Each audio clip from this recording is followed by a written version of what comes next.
What up? Yay! Hello, hello. Hey. Hi. Hello, Matt. Hello to my crew. We We are should do back. something. Whoever enters the club first, give him like a bell or something. I just thought I of that know, because right? That Matt would and be cool. Rakasha, yeah, Yeah. like, They are definitely neck and neck to being the We could do like a first in the DJ club. announcement. Shout out to Matt. Clue. I would say Matt this That's for not the a building. bad record. When I idea. see Matt, I'm gonna give him the biggest hug. It's been like a couple Yes. years, I think. Yeah, Yes. since I seen it was like a DC show. I'm gonna give my bro a big hug. Nice. Very nice. He is referencing what in 2 weeks? What's happening in 2 weeks? The thing that's Hmm. good for the business, good for the wrestling business, good for Philadelphia. I think I remember the name of it. I want Um, to say WrestleMania. yeah, I think. you know what I was doing this week? What? I was on the internet and I Uh-oh. browsed and came across this thing titled "Are You Ready? The Ultimate Guide to WrestleMania." Oh wait, you're the writer. I about to say who wrote that fantastic piece? I wonder. Thank you. Thank you. Yeah, buddy. If you have not checked out the ultimate guide to WrestleMania, hi Rakarsha. Now the fun can begin. Please do. Fan club has officially started. Yes, please do. So I got the idea because I traveled to my first WrestleMania for 38 in Dallas. And I remember you're super excited, and then next thing Thank you you, know, Justin. time just like goes by, and I was just like, wait, you really don't know what to expect. Like, it's going to be big, it's going to be huge, but you're like, what do I pack, what do I wear, what do I do? There's so many different things. So I was like, you know what, I want to make a guide to help people, especially the first timers, like just to just a reference, you know. And for those that have traveled for Mania before, just because it's been a while and also time is just like going by so fast, it's kind of like a checklist. Like, oh, okay, let me do this, let me do that. So I do want to also shout out the crew and our dream team group chat because they were able to give me a lot of feedback, and it was their feedback like, oh my god, a guide would be super helpful.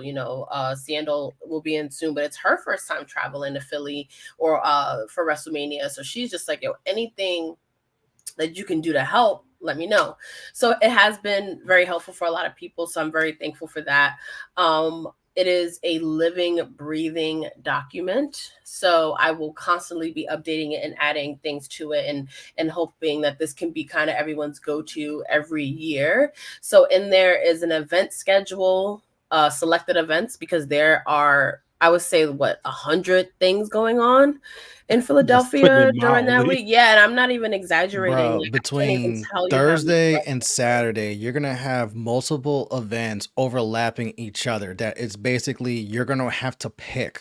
Like, for Yeah, example, yeah, Friday night is SmackDown Hall of Fame for WWE, but at the same time, Ring of Honor is running Supercard of Honor. So it's like you can't go to both. You're picking one. right, And there's right. a lot of that. Ex- Excuse me, exactly. And it can be very overwhelming, especially once you touch down.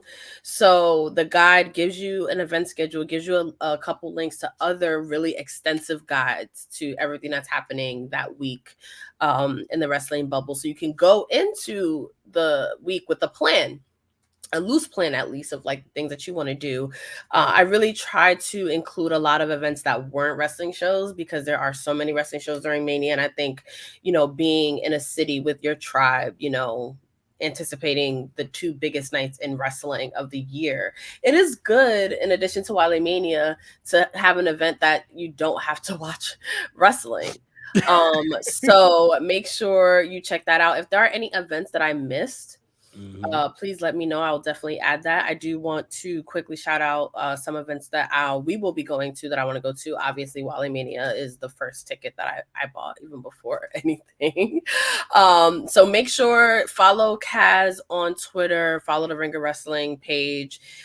There's so many. I feel like there's still special guests that they are waiting to announce and stuff like that. Tickets are flying, so get yours now. I want to shout out Mania Club, who's hosting their 7th annual tailgate party during night 1 and night 2. I also want to shout out House of Glory. They are coming to Philly. They are bringing the magic. They're based here in New York, so it's nice to see them having a show in Philly. Matt just brought up the Ringer meet and greet. I want to say at Chicken Pete's. You know it, Chicky and Pete's. You get to see Hollywood Waters in his element, being all Yes. Hollywood and Wow. shit. Yes, yes. We will make sure he has a lot of Sharpies to sign all the autographs. We all know they coming to see guys might Shoemaker. That's where No, it they was, come to that's see where I you, first heard it. superstar. In Philly. Hey, Shoemaker, where's the pods? So that is gonna be really, really, really cool. So yeah, check that out. It is on our socials. I'll post a link also here so that you can check it out and be ready for Philly. And also, it's good to know I didn't know a lot of people that were going. So in the midst of promoting the guide, people were like, "Oh my god, I can't wait to meet you! Oh my god, this is great! I'm gonna do this. I'm gonna do that. I got some outfit inspiration." I want to shout out Wrestling Wind Down, who put together a lookbook for different wrestling inspired looks, which I think is so cool. So that a link to that is in there as well. So ladies, you can come correct with the fits. So yeah, it's gonna be a really, really good time. We're really excited for WrestleMania. WrestleMania season is always very busy and hectic, and that's kind of where we've all been on this side as well. Content creators, it's like game time. And the crazy thing about this season for content creators is you're creating content leading up to Mania, you're creating content at Mania, and then you kind of want to keep up that momentum after.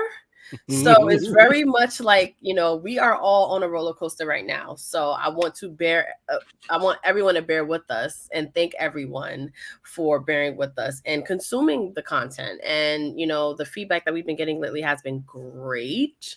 I want to quickly give a congratulations to Justin, who achieved a goal recently.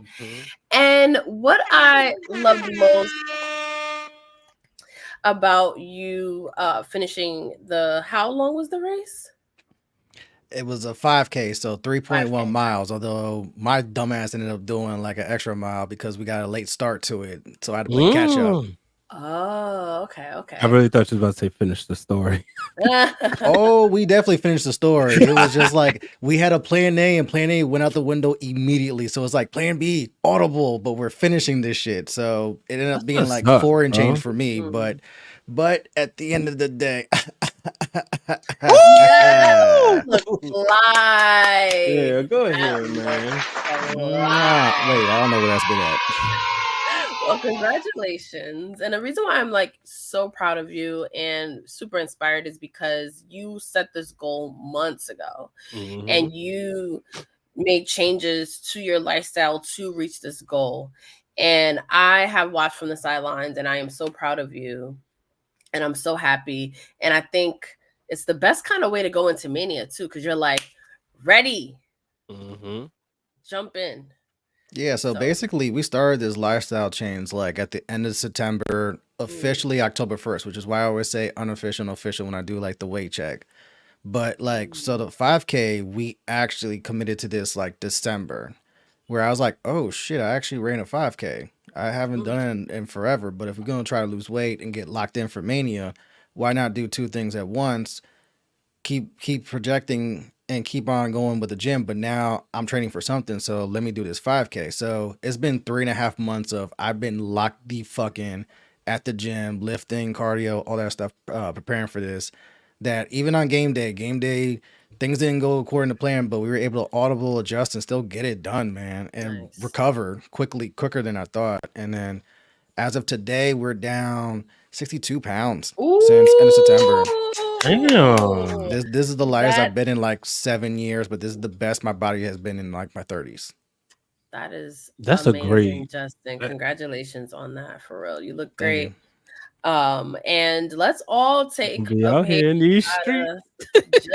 Bro, when I went through my closet and found clothes, I had months and like years ago that I couldn't fit yet, and also I'm like, oh shit, not only can I fit it, this actually like loose on me. Like, holy fuck, I forgot I had this. I forgot I had that. So half of my Mania stuff is like things I forgot I had, but I'm like, oh, perfect. I'm using this for Philly. That's what's Love it. Congratulations to you as well, Matt. He's also been on his fitness journey. He keeps us updated Salute to on you, that. Matt. Keep going. Salute. Congratulations. Hey, Trell. I want to welcome everyone to Fan Club. I know we've been getting a lot of new guests in the club. It's our weekly wrestling fan club. I wasn't here last week because I was in Boston to see Mercedes Moné make her AEW debut, which we'll get into later on tonight. And we pick a topic and we talk about wrestling and what we love about wrestling, depending on the topic. And a lot of it is driven by our VIP members in the fan club. So you guys in the comments are what this show is about. Hey, Black Thoughts. Those wrestling boys. He did pop up in the chat to us, those wrestling boys. Yeah, I like the Z on it. That's very appropriate. We need that on some merch. Yeah, I do like that a lot, and I'm thank y'all for holding it down while we were in Massachusetts to see that. But we are in WrestleMania season, so the past few weeks, we've been having WrestleMania themed topics. We did entrances last week, a lot of different things. So this week we're going to be celebrating women at WrestleMania. And what I love about that is actually I don't love this, but it's interesting. My first WrestleMania 29, was the last WrestleMania with 0 women's matches.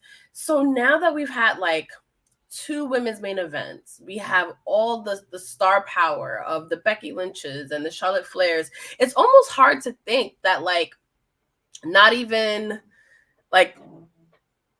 that long ago, at one point there were 0 women's matches. That means that there were 0 stories that WWE felt like women needed to tell at WrestleMania.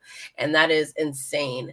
And now we have come such a long way. So we are going to celebrate the women that have competed on the biggest stage of them all, but also celebrate the past. Medusa, Alundra Blaze, you know, she had to just remind people like some of those WrestleMania cards that you guys love and talk about, there were women's matches on those cards and they need to be talked about more. So we'll celebrate the women that were in the beginning years of WrestleMania, and we'll talk about the modern era, and we'll talk about this upcoming WrestleMania and what we think, our predictions, you know, the stories behind them, because I have a lot to say about that. So members of the fan club, I want everyone to flood the comments with women you first think about when you hear the word WrestleMania. Some of your favorite women's matches at Mania.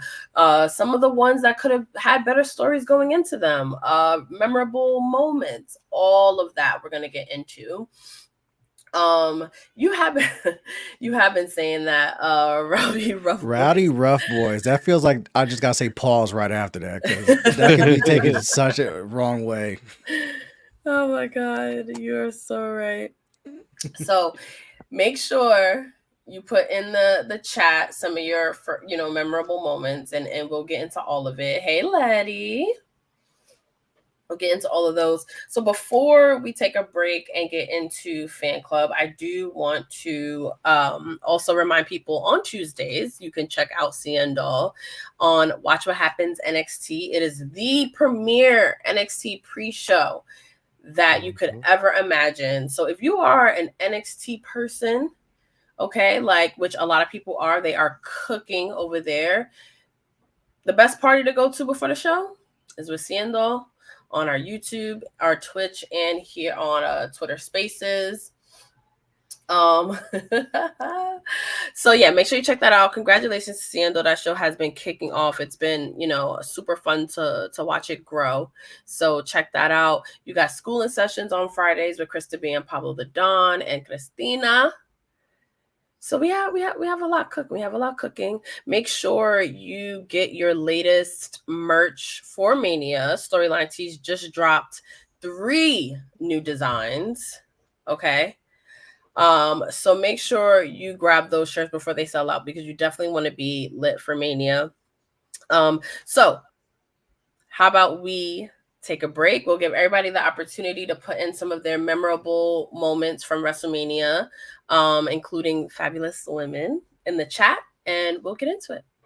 All right.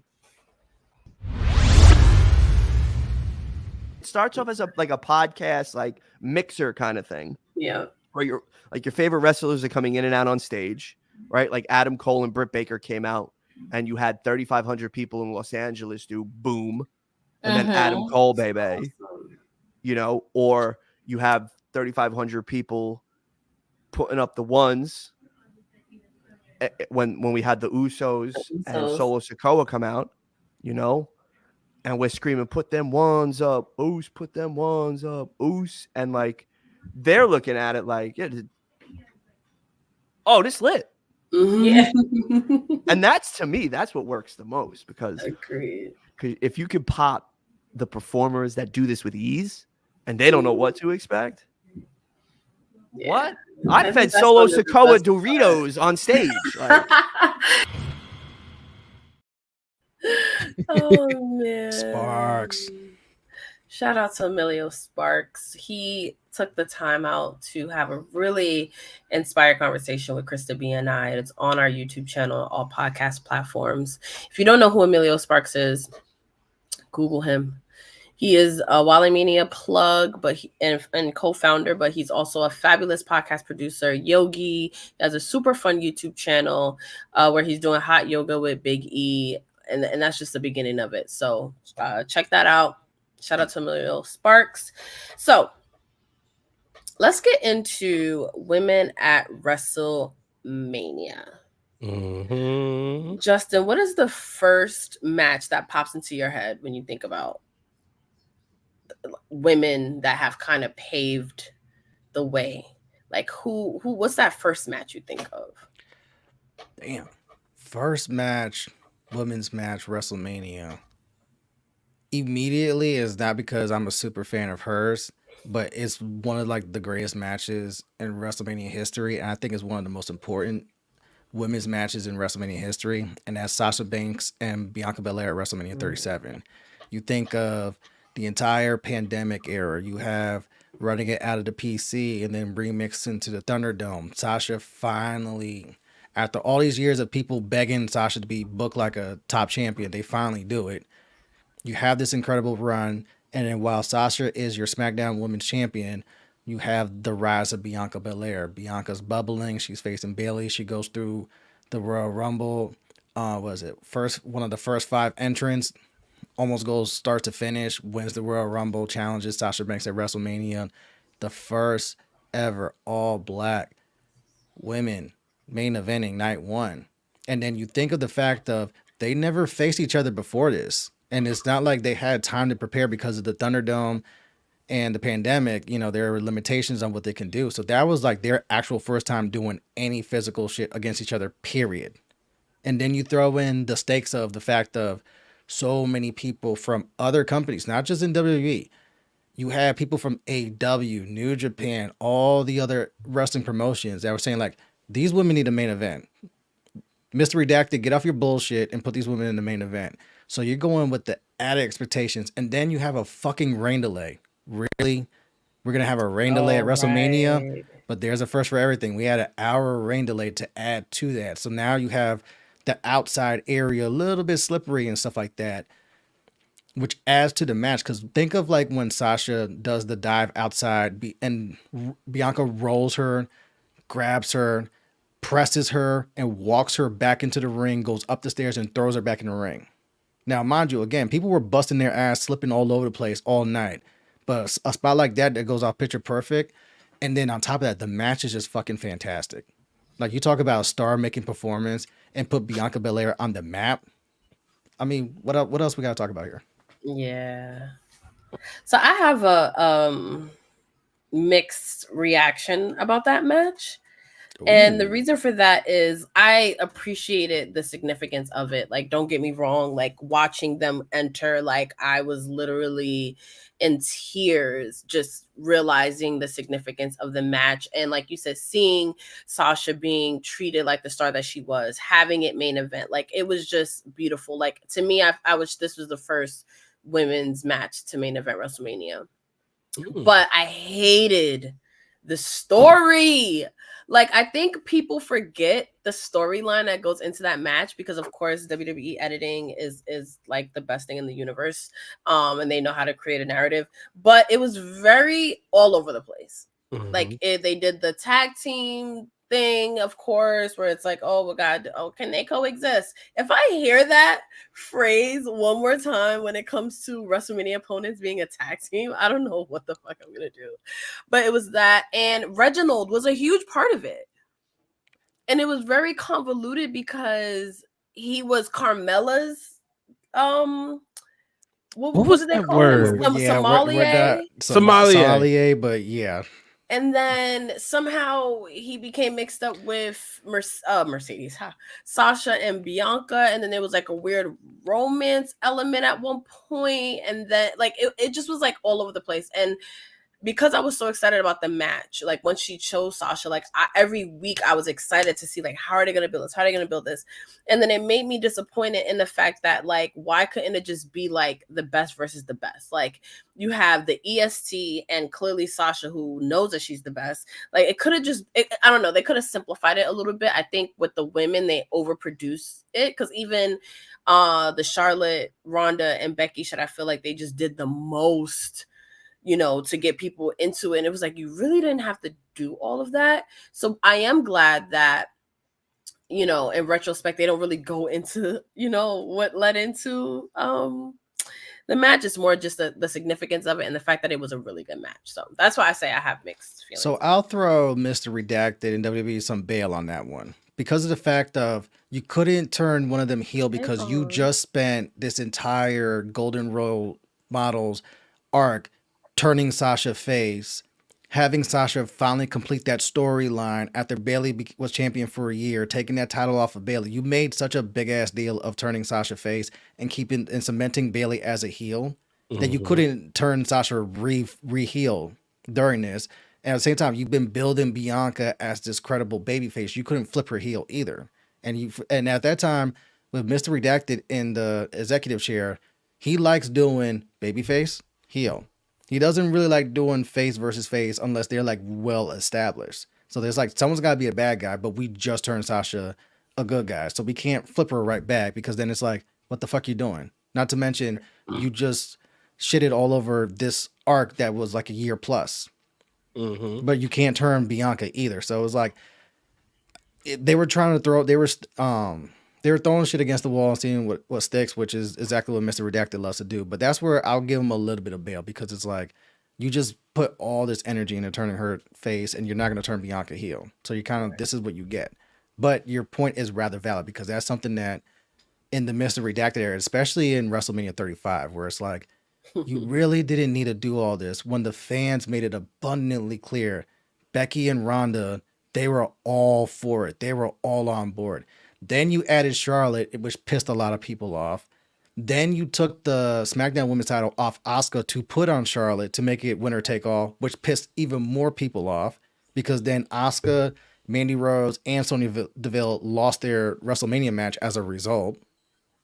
And then you overproduced the shit out of this main event where it's just like, it was sitting right there. It was very simple. Everyone was on board. And then you had to put your Edward Scissorhands all over everything. And by the time we got to the finished product, it was like, bro, this was so unnecessary. And then the match itself is like, the ending is just like, so we're going to talk about how our shoulder was up and that was a clean pin. Okay, so me and Brian H. Waters was just rewatching this match recently. And I wanted to see, because you know how sometimes matches in the moment, because of what we're talking about, like the story going into it, you kind of have that like mind frame when you first watch a match. And then you kind of rewatch it a couple years later in hindsight and seeing how things developed and stuff like that. You're like, oh, this match wasn't as bad as I thought. I rewatched the match recently, and it was a dud. I'm sorry, it was a dud. It was a long night. The crowd, you can tell that they were just fucking long. deflated. Again, I was there from the first pre-show match until Becky closed it. That's 7 straight hours. Oh yeah, that's crazy. I couldn't even imagine that. But the shit that was even more frustrating, take that same card. Look exactly how they did Kofi Mania. You let that simmer and build and build. Right. You were chefing it in the kitchen. You were having New Day do the tag team gauntlet to get Kofi in there. You had Kofi and Bryan facing off. They built that so perfectly. And then the match was just a fucking amazing spectacle. And then with the women, they did the exact opposite, where they cooled it nuclearly. And I think part of it was also because Becky got legit injured. So they had to buy time to make sure she was good to go for Mania. But it was also like, you cooled this angle that everyone was so hot going into Rumble, and you cooled it really quickly that by the time you got to, was that Elimination Chamber or Fastlane or whatever that pay-per-view was, everyone's kind of like, I'm kind of with Kofi Mania now. This could kind of take a back burner. If you want to take this out of main event, we're with it. Right. And I definitely want to hear what you think about this Brian H1 as well. But I appreciate what you said, Justin, of like doing the complete opposite. Like you guys like overproduced one and then like when you really didn't have to, but then like set this other one up perfectly. And I think that also speaks to just WWE in general, because Kofi Mania wasn't even supposed to happen. But yet that's the one that you guys executed flawlessly, in my opinion. So it's just like super comical. But I do want to hear from you what you think of that main event, especially Brian, after having rewatched it. And then do you feel like Charlotte should have been in it? Do you agree with Black Thoughts? Do you think adding Charlotte to the match was doing the most? Do you think she had a place there? And did the match age well? You know, I always felt adding Charlotte was a promise that you had to keep. Because when you think about everything Charlotte Flair had did, everything who Charlotte Flair was, she worked her way to that moment. You know, before that, you know, she was doing the crossover appeal. She was in the ESPN Body Magazine issues and stuff like that. A year prior, you know, she put on the match of the night with Asuka. So it was a thing like match of the night. Yeah. Oh yeah. That was, man, when I finished watching that match, I felt this may sound blasphemous to some people. When I finished watching that, I said, I want this in the same boat as Savage Steamboat, as Shawn Taker 1 and 2. Wow. This is one of my top 5 Mania matches or matches of all time. Right. And it same how I felt. So when I look at this, I'm like, well, you kind of gotta put Charlotte in the main event, right? Now, sometimes it's like, it's funky how we get there, but when you go back and look at history, Charlotte Flair, first WrestleMania main event, right? It's kind of like the first main event of WrestleMania, period. Knowing where Mr. T was in acting at the time, you kind of had to. But then also looking at the work that Mr. Wonderful was doing. Now we looking at like, wait, Mr. Wonderful was really in the main event. Of course, Roddy Piper was, you know, but it's like Mr. Wonderful. But considering what he was doing, so I didn't hate it. The build-up, yeah, maybe more of a clusterfuck, but you know, because I think there was enough story. The fact that Becky had to hand her moment that she was supposed to have with Ronda from Survivor Series, the fact that she had to hand that to Charlotte, it was enough story there without doing what they did, as you know, saying doing the most. But I didn't hate Charlotte being in it at all. The match, though, watching it again, I'm like, at the time I felt, man, I feel like the women are in danger because I don't know if they'll ever get this opportunity again. but it's not their fault. But we live in a misogynistic world that's like, see, y'all can't handle it. I was very like, man, but honestly, blessings of a pandemic where they had to go 2 nights. And that's where we get back Bianca and Sasha, which that match I can understand the build up, the lack of, and it's funny because I remember exchanging tweets with you at that time. But I'll say I'll take that over Chris Jericho, Kevin Owens any day. Oh yeah, that was a dud. Phenomenal build up. One of the best build ups. I mean, the storytelling started when ironically he just came on my screen. Started when Jericho and was like Kevin Owens' sidekick. Best friends. Yeah, best friends. The list. Oh my god. All of that for them to give us a dud. Yeah, that it's crazy how that happens. I want to bring up the rest of the crew. Hey, Cienzo. I'm tardy for the party. My bad. It's we all got like matching lights though. I like this. I know. Remember, I put it in the chat like everybody get lights. And everybody was like, "Oh, you did. Okay. You definitely did." And I remember, like, I was looking for lights. I had to return like 3 of them because I was like, none of these are doing what they're supposed to do. That welcome to production. So my friend was like, "Try floodlights," and I was like, you know what? That always happens. You buy something, you think it's gonna light up, and then it don't. It don't do what it's supposed to be doing.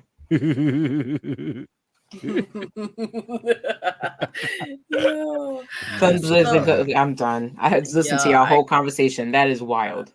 Oh my god.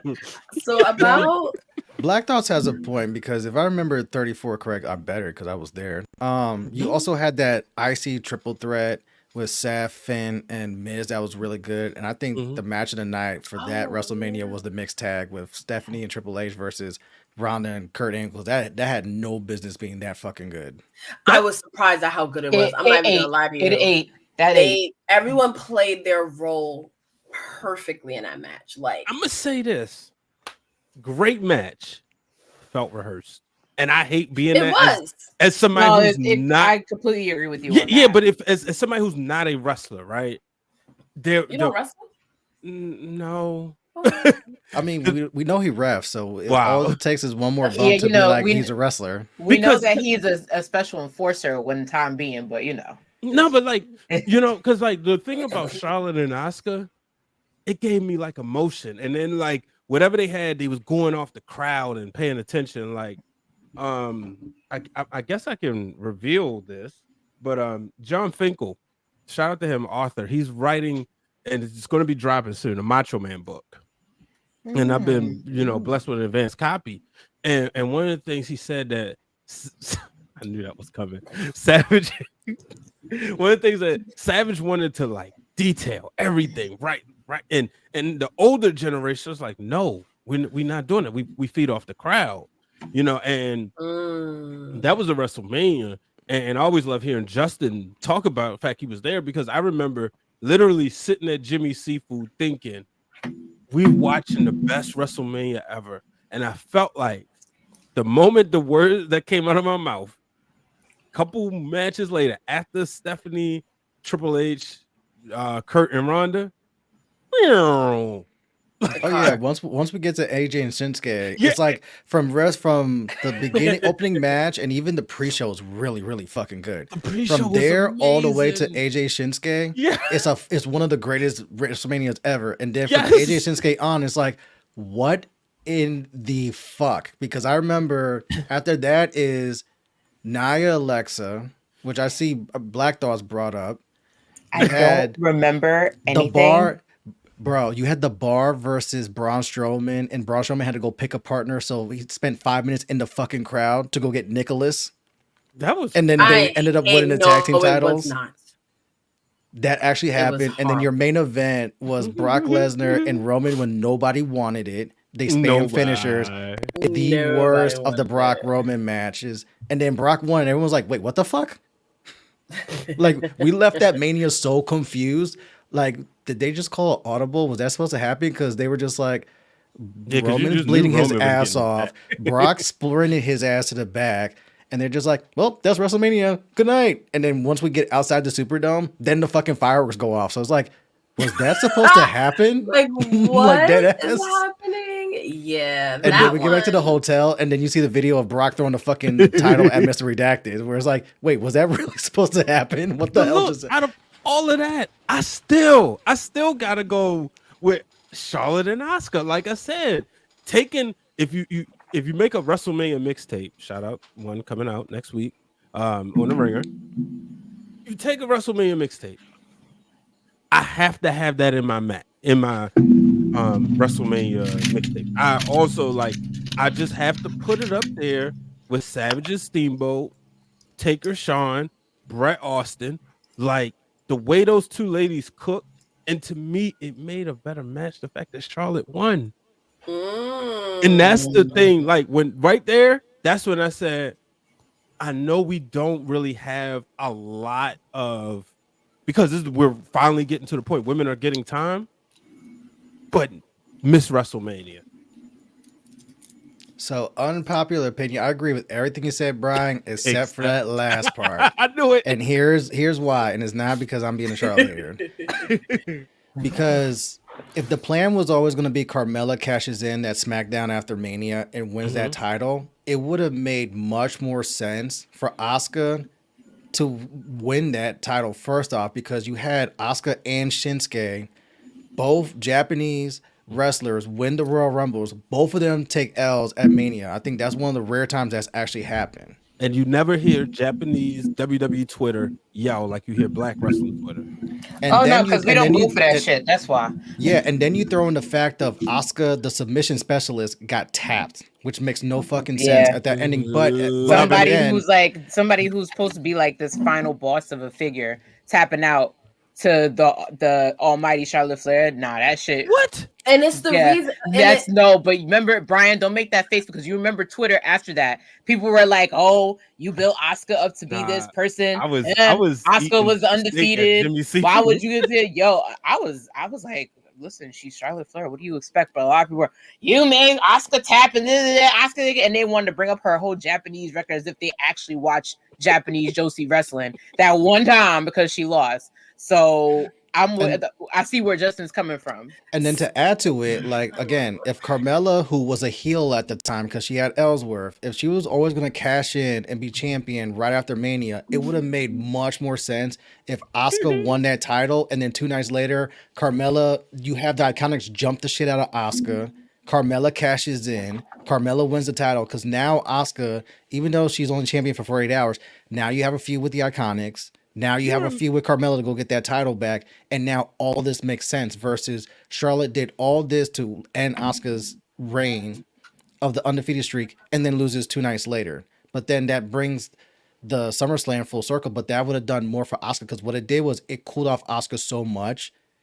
It took that TLC match in December for her to get that back. And even the way she got that back was Ronda interfered, and that's how Asuka became champion for the first time.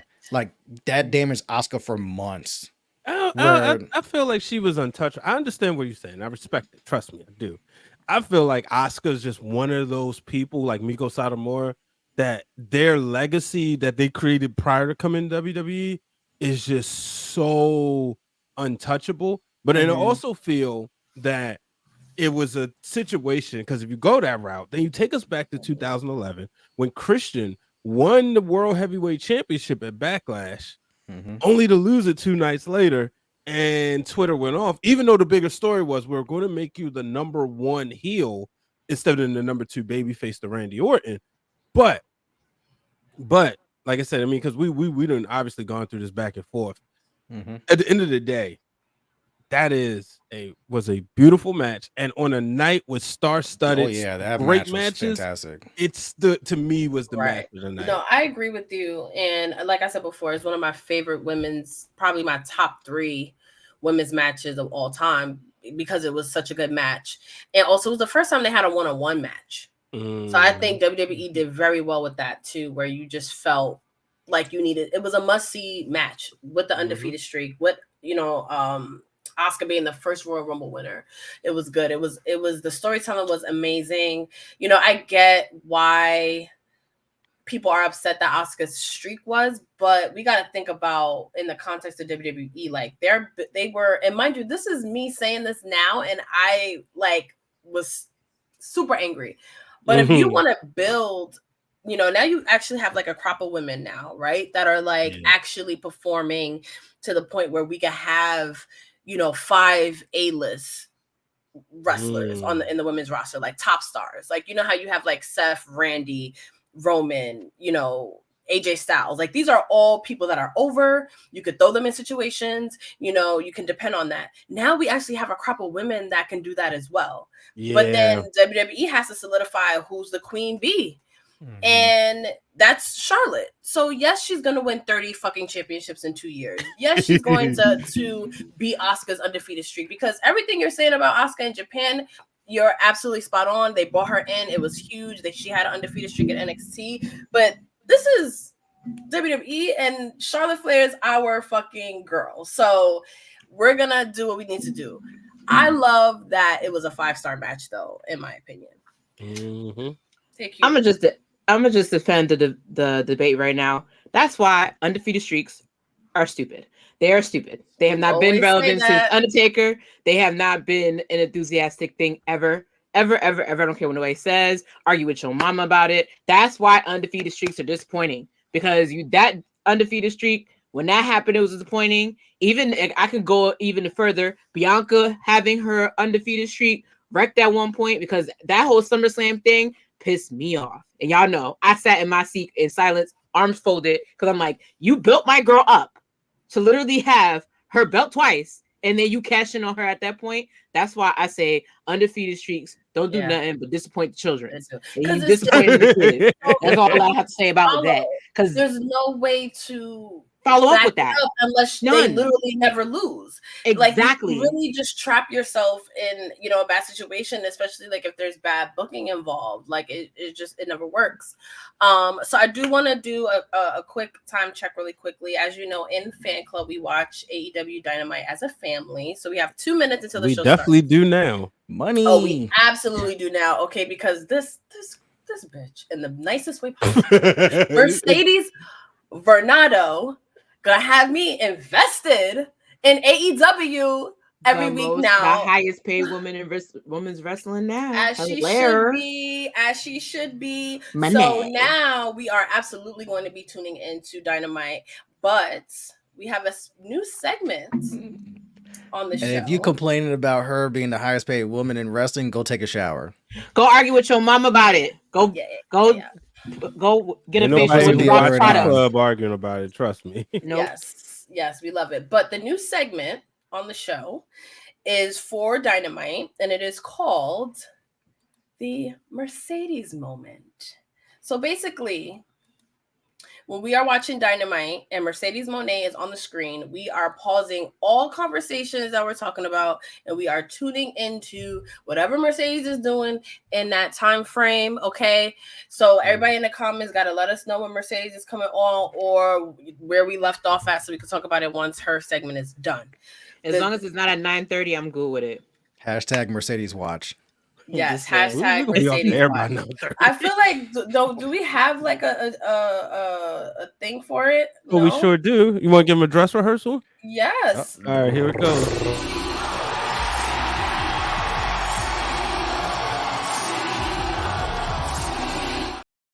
Feeling that she's gonna open the show if they're smart. So that will be happening pretty soon. But once you see that graphic, we just cease.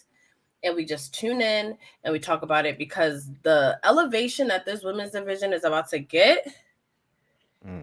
So because y'all are the family, that night I was very quiet when she debuted, because in retrospect, it's a little emotional for me, because the conversation of the whole night for a lot of people was, why AEW? And did anybody watch her interview with Renee after that conversation she had changed my point of view, because before I'm like, you went to a company that doesn't have the best history of backing its women or being consistent with its women. So I'm a little cautious for her. Not to say that I'm hating on everything that's going on. I'm more cautious for her because I'm like, you gotta treat now you have a diamond. Like you can't treat that diamond like cubic zirconium, you know. You gotta make it nice, you gotta shine it real nice, like Dusty would say. So for me, I'm like, I need to watch and see what happens. But to see her featured on almost the entire program and to hear her words saying like AEW is everywhere, I can go everywhere now. I was like, watch everybody try and crack the forbidden door. Because guess what happened right after she debuted? Somebody is going to GCW. Right after she debuted, somebody is allowed to wrestle in GCW. Shayna Baszler. Think about it. People don't think that whole moment was impactful. It was. They think it is just us making a big deal out of Mercedes Moné. No, watch the timeline go. Misha Slamovich, and Misha freaking Slamovich. Me and Patricia already know. Yeah, I was like, oh, that's our HOG girl. And she is physical. So remember when we was in Survivor Series at the presser, Triple H said, "What the hell does the forbidden door even mean?" Right. I mean, at this point in time, he knows now. So silly. But I am proud of Mercedes because I think she is in the money spot. She's going to be treated like Chris Jericho in a way where I think she's going to call the shots. Oh, they said Mercedes is on now. Hold on. Oh. All right. Yeah, she's on now.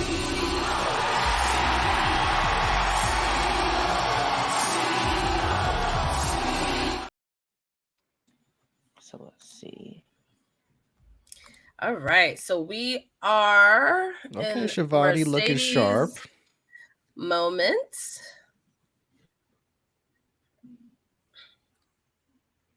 Yeah, Okada does look clean. He do. I mean, man, pulled up in a Okada. Lambo. I'm jealous. What do y'all think of the theme song? I like it. As her theme song for wrestling. Put it at that. Leave it like that. It's gonna take some weeks for it to grow on me because when you hear CEO for the 19,000th time, you're kind of like, she looks so good. She looks so good. I think I like the chant because it and I think why we Mercedes fans are so passionate about her is we grew up with her. Like the CEO is the evolution of the boss of the blueprint. It's like the CEO, like she is the CEO. They wrote her the biggest check ever. Like, I can't believe I love this girl more and more. Like, it's crazy. I know we're supposed to pause our conversation, but like that's the one thing that pisses me off. Like, y'all really think this about can I curse on here today? I ain't cursing enough on my show last night. You really think it's about a motherfucking check? Do you not know what this bitch has been doing between the time that she left WWE, from the moment she left WWE to now? You have not seen what this girl's been doing. This girl is sitting next to Megan the motherfucking Stallion. Like, she don't need a check. She need what she hips too. Exactly what she needed was this freedom, this respect. This this statement. She don't need not about a motherfucking check. Tomorrow Disney would have been like, hey, do you want to be featured on another show? She would have said yes. She would have been there. She's already connected herself in a way, big way connected herself in a way to be on the Crunchyroll red carpet. Ain't nobody thinking about Crunchyroll. Half the red carpet she on. Your favorite WWE stars ain't even on. Your favorite half part-time WWE stars ain't even been on. So it's never been about a fucking check. I'm so sick of that conversation. You act like she's starving for broke. Like half of your favorite wrestlers, that's where they never gonna go back again and do. The thing is, if she was a white man, we would not even be having this fucking conversation because her talent speaks for itself. It's just that how dare just the narrative when they walked out, how dare these black women fucking bet on themselves and fight for what they're fucking worth. I love my boy Phil Brooks, but when Phil Brooks showed his ass up there, it was all tears. And where's Larry? I'm so sorry. I'm so sorry. He gets back to WWE like, hey, where's AJ? And nobody asking him questions about how the hell you avoided How the hell you wasn't on the shelf long as you supposed to be after you got fired? Nobody questioned that. Everybody was gonna. But imagine if Mercedes were to do the same thing. It's she ran with her hands. Shut the fuck up. Yeah. One of these days, I would love to do like a dissertation on why Mercedes pisses off the IWC so because much. We're not it's like she just win, breathes, and all of a sudden, it's not just unobviously.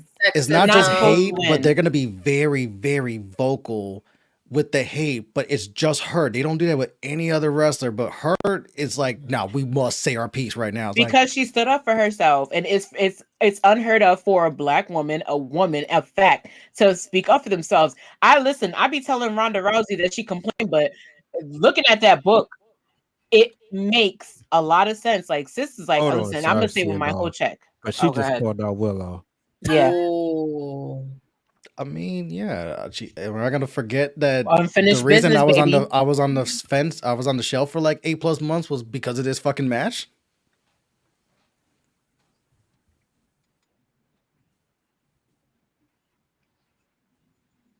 Then again, we were talking about this on Turnbuckle Talk. Like, what do you do with Mercedes for like the first go around, and how quick do you have her against Toni Storm and go get that AEW Women's Championship? I think she has a video package. Hold on, I know how I feel about video packages that she put together, by the way. Mm-hmm.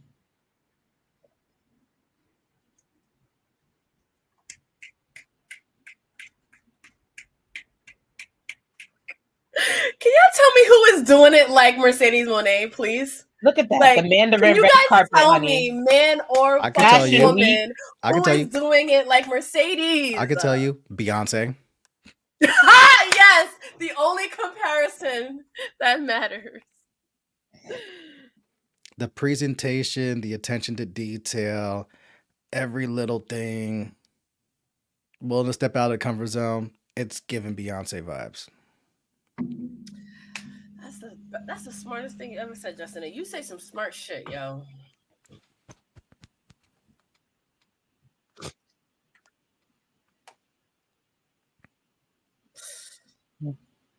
Oh.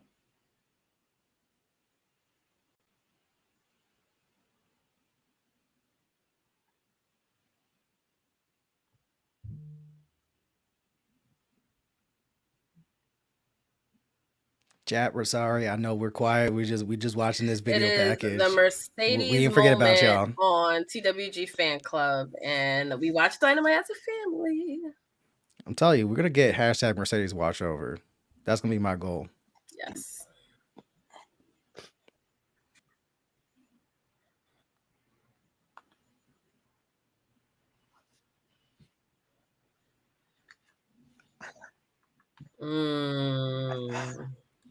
That's right, Queen. She about to give Willow you come in and you give Willow the floor, somebody that we rooting for to literally have the floor for the longest time. Emoosh. I'm about to get Emoosh real quick if this is heading where I think it's heading. And if it's heading this way, can we please get a Dynamite in DC or Baltimore so we could see this in person? I will take that Amtrak. Tony Khan, you can take my money. Bring this show over to us and give us this feud. When was the last time they were in DC? Months. It's been a while. Let's just say CM Punk was still in the company. Ooh. Oh, wow. Damn. Actually, no. Wait a minute. No. It was right before Forbidden Door because they ran Cap One Arena again because they haven't ran that in a while. And Ospreay pulled up. Even then, that might have been when CM Punk was still in the company. Oh, I like that. Me too. Come on, Ryan Master. Well, we. Whoa. Wait, who coming out? I think y'all bitches. are. Oh man. Oh man. My other girl. We're here. I was just watching her complete package from when she was a cheerleader up till now. She's had a great build. Come on. Nah, yo, I'm getting chills just because of the opportunity for these women. Like Sky Blue, you just got the bank statement from fucking Mercedes Moné. Like, you know what I mean? Like, how huge is that for these girls? Like, I mean, what, 3 years ago, 4 years ago, they was in what, high school watching them? Maybe 5 or 6 years ago, watching her at WrestleMania. And just think about also how the women in AEW flounder. We talk about it all the time. They're just fucking just there doing whatever. Mercedes now validates them all. Like everyone Mercedes engages with validates them. Like, and it's the people that no shots. This may be the most eyes on Julia Hart in like months. This is just so amazing. That's our girl. Oh, it's like, Stanley pulled up too. Let's go. This is so cool, yo. Chris, like, I ain't sitting this shit out. You crazy? That's like, that's how you uplift the somebody division. says bring chairs. You bet I'm taking my reconstructed ass out there. Let's go. Hello. That's Mercedes. Yo, this is, and mind you, this is a division. They call this the Collision Crew. And now look at them back on Dynamite. Why they leave it there? Wait a minute. What? Whoa. See, look at that. Look at that. Wait y'all. a minute. Willow, what you doing? Willow. Listen, like, Willow said, I heard you had unfinished business, girl. Look. See, I was just playing. Nah, Willow's like, dang, Willow looking conflicted, mama. Come on, fam. Nah, Fam said you had unfinished business with me. What's going on? Willow, you're gonna have to get down your emotions. You're gonna have to step to the CEO. For the love of God, wrestling gods, send it AEW Dynamite to DC or Baltimore, and please have Mercedes and Willow on that fucking. Well, card. they ain't gonna. I hope they don't wait for that stupid ass. Oh, first time ever in Queen's pay-per-view. No, y'all done been taking up hours of Grand Slam multiple times over here. Let's be real. Don't wait that long. Call off work and go to Queens, but I'll go to Queens for fucking them too. You enjoy that ride, sir. I'll be taking the train this lessons. time. Ooh, Okada and Eddie Kingston tonight. All right. Yeah. So look, I hope Okada win. The elevation already there. Listen, I just told y'all they called them the Collision Crew, and look at them now, literally back on like Dynamite like it was nothing. I can't stand those two, so let's continue. Here come the Young Bucks like dejected porn stars. Yeah, we got some more WrestleMania. Was the Mercedes moment. So that's going to be our new weekly segment on TWG Fan Club because I'm watching everything my girl does. And amazing to see. Did we get into how amazing and tearing it was for Bianca and the artist formerly known as Sasha Banks to headline WrestleMania yet? That was number one. That was number one. You know I couldn't wait on that one. It's okay. Infinity was playing in me in my face, so I just had to make sure. He was like, Jay, what's your one? I was like, you know what I'm coming with. It has to be that. That has to be the first. Yeah, it was good. So I want to go back. We talked a lot about the modern era. We talked a lot about Charlotte and Asuka, the two women's main event matches. Let's go to one of the first the first women's match at WrestleMania. That was a huge selling point for the show, like a huge selling point for it. And that's Wendi Richter versus Lelani Kai. She was being billed with Hogan in them. Like this was the women's match. This was the men's match. Cyndi Lauper was fucking involved, like huge. And of course, you know, it's not given, you know, the proper respect that it deserves. But I know, you know, we weren't around when this was on, but like, how do you guys look back at this match? How do you guys remember it? Were you guys, you know, like when you learn kind of like Moolah's bullshit or whatever like that, like how do you guys look at this match when you think of WrestleMania history? It's amazing. You said Moolah's bullshit. But what is amazing is the fact that as much as we like hear about Moolah being like a politicker, that she wasn't in this match. Like Moolah she wrestled at obviously WrestleMania 2 when she you know, by that time she had got the belt back and she defended against Velvet McIntyre. But when I sat back, I was doing some research for this match, and it all started like the war to settle for the score and the what was the brawl for it all, like all the MTV of it. you know, and then like you brought up Cyndi Lauper, her and Captain Lou Albano. Just everything that went into this was just like amazing to think. And it's unfortunate, like if you're a wrestling fan and let's say let's say you get introduced to wrestling around this time, you're thinking, oh, okay, the women are just as important as the men. We're talking semi-main event. And at that time, up until what WrestleMania, maybe like WrestleMania 20, the second to last match was always the semi-main event. It wasn't looked at like, oh, this is the popcorn break before the main event. It was the calm down match. So this was, like you said, a big deal. But I you know, shout out to them. It is unfortunate that we got women at WrestleMania 1, WrestleMania 2, and no more until WrestleMania 10. But yeah, ridiculous, right? That is ridiculous. But you know, it's just. But also keep in mind those WrestleManias were boring. So, what? Don't know about that. Only yours is only one that you always talk about. To remember that I actually look back and watch. That was an interesting one, but all the rest of them. 9.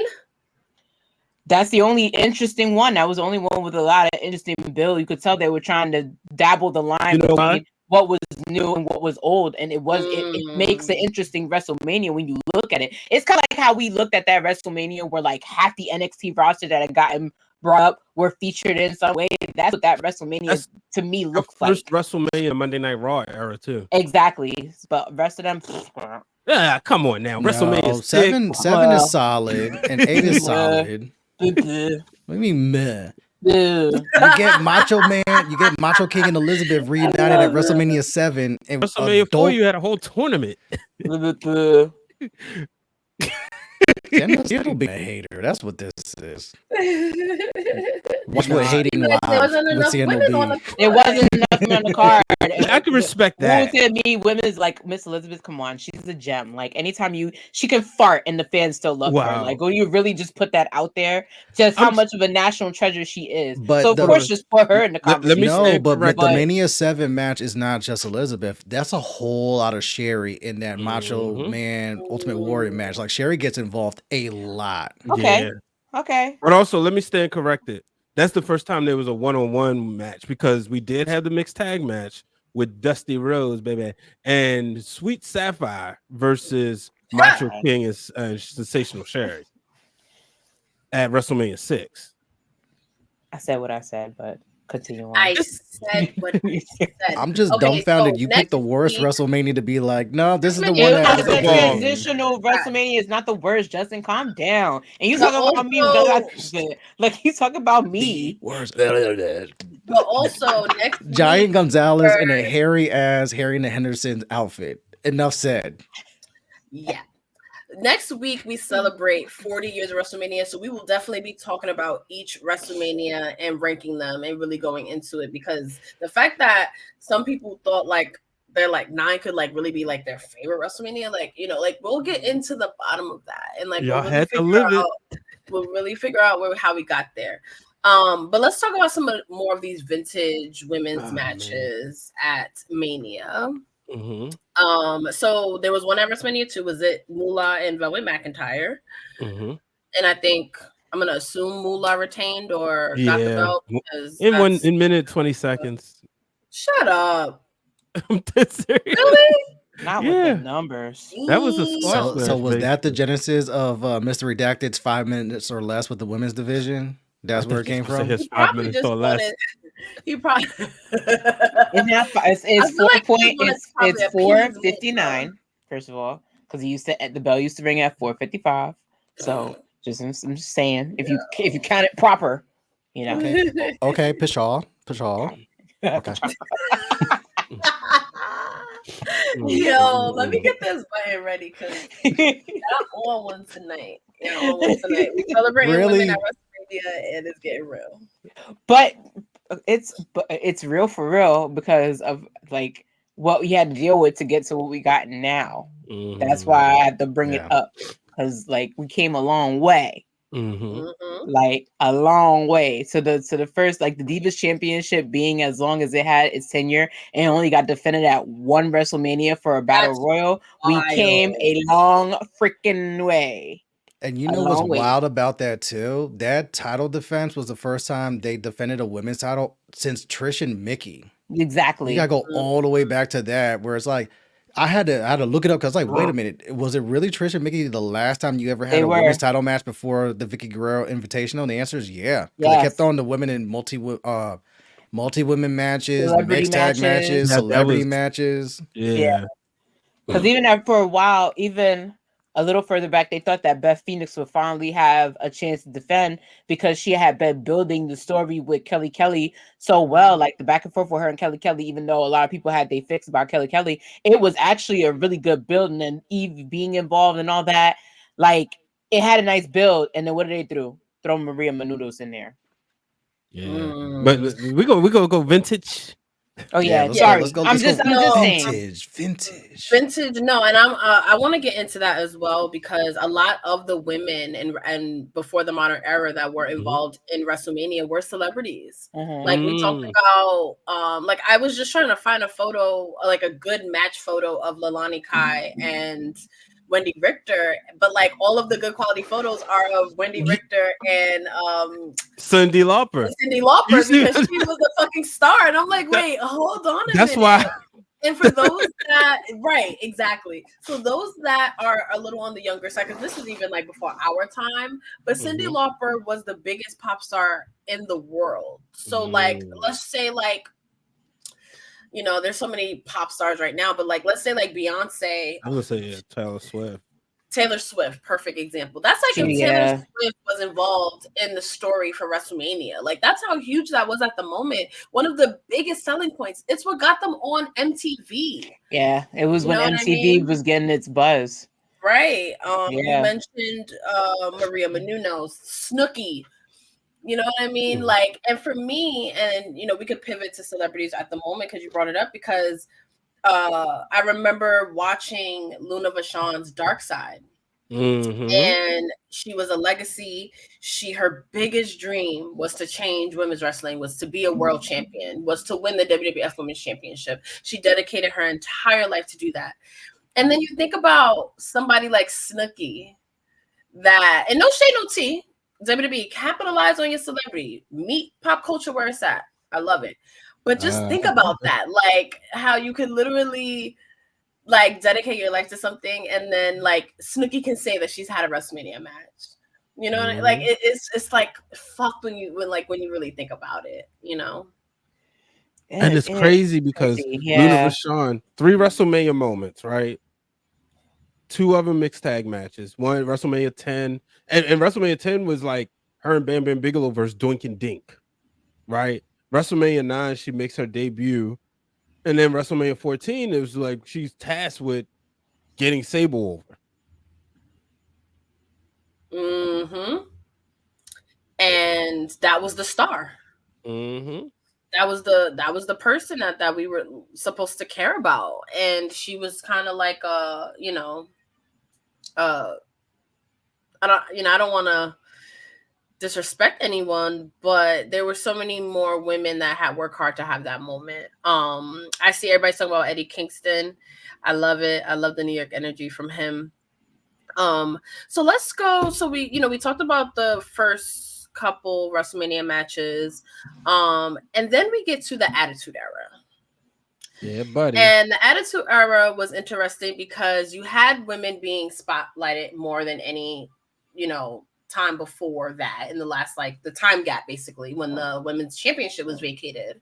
But then you come back to the Attitude Era, and then you have, no shade to Sable, but she wasn't like a worker. She wasn't someone that was trained to be a wrestler. Like, she literally, it was like happenstance, like, you know, of how she even got into the business. And now you are wearing the crown of the best women's wrestler in the world, essentially. When you hold that championship in WWE, like, you are the world champion. You are the women's champion.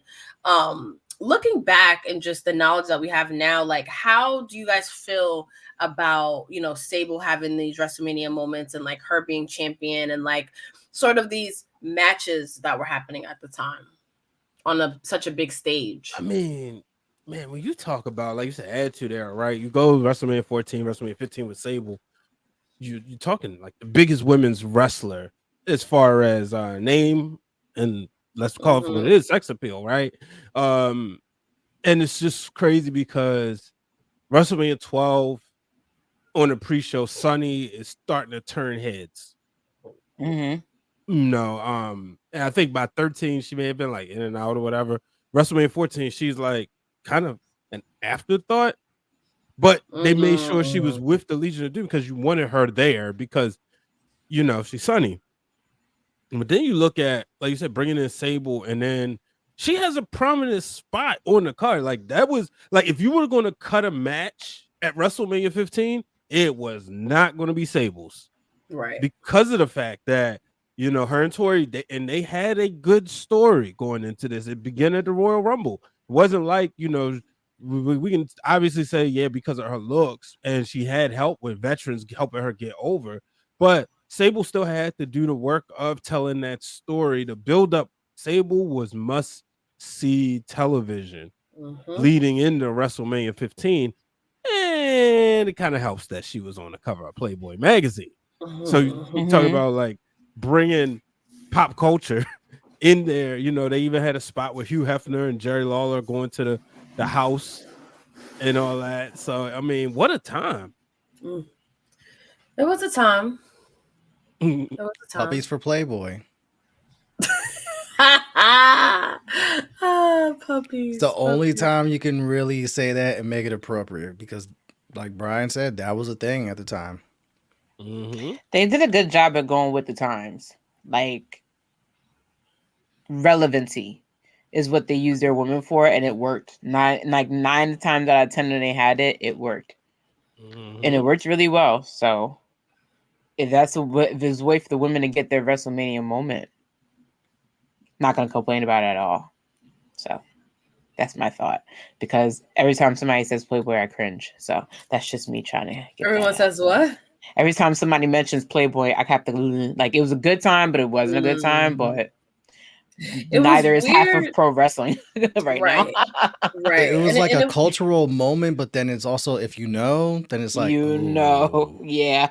Yeah. I was gonna say like you didn't. I mean, we can have a sort of uncomfortable conversation, right? Like, you ain't like it as long as like if the women were okay with it. It's not that. It's just like at the time, it's like, oh, it's cool, and then you get older and you realize certain things. You're like, oh, okay, yeah.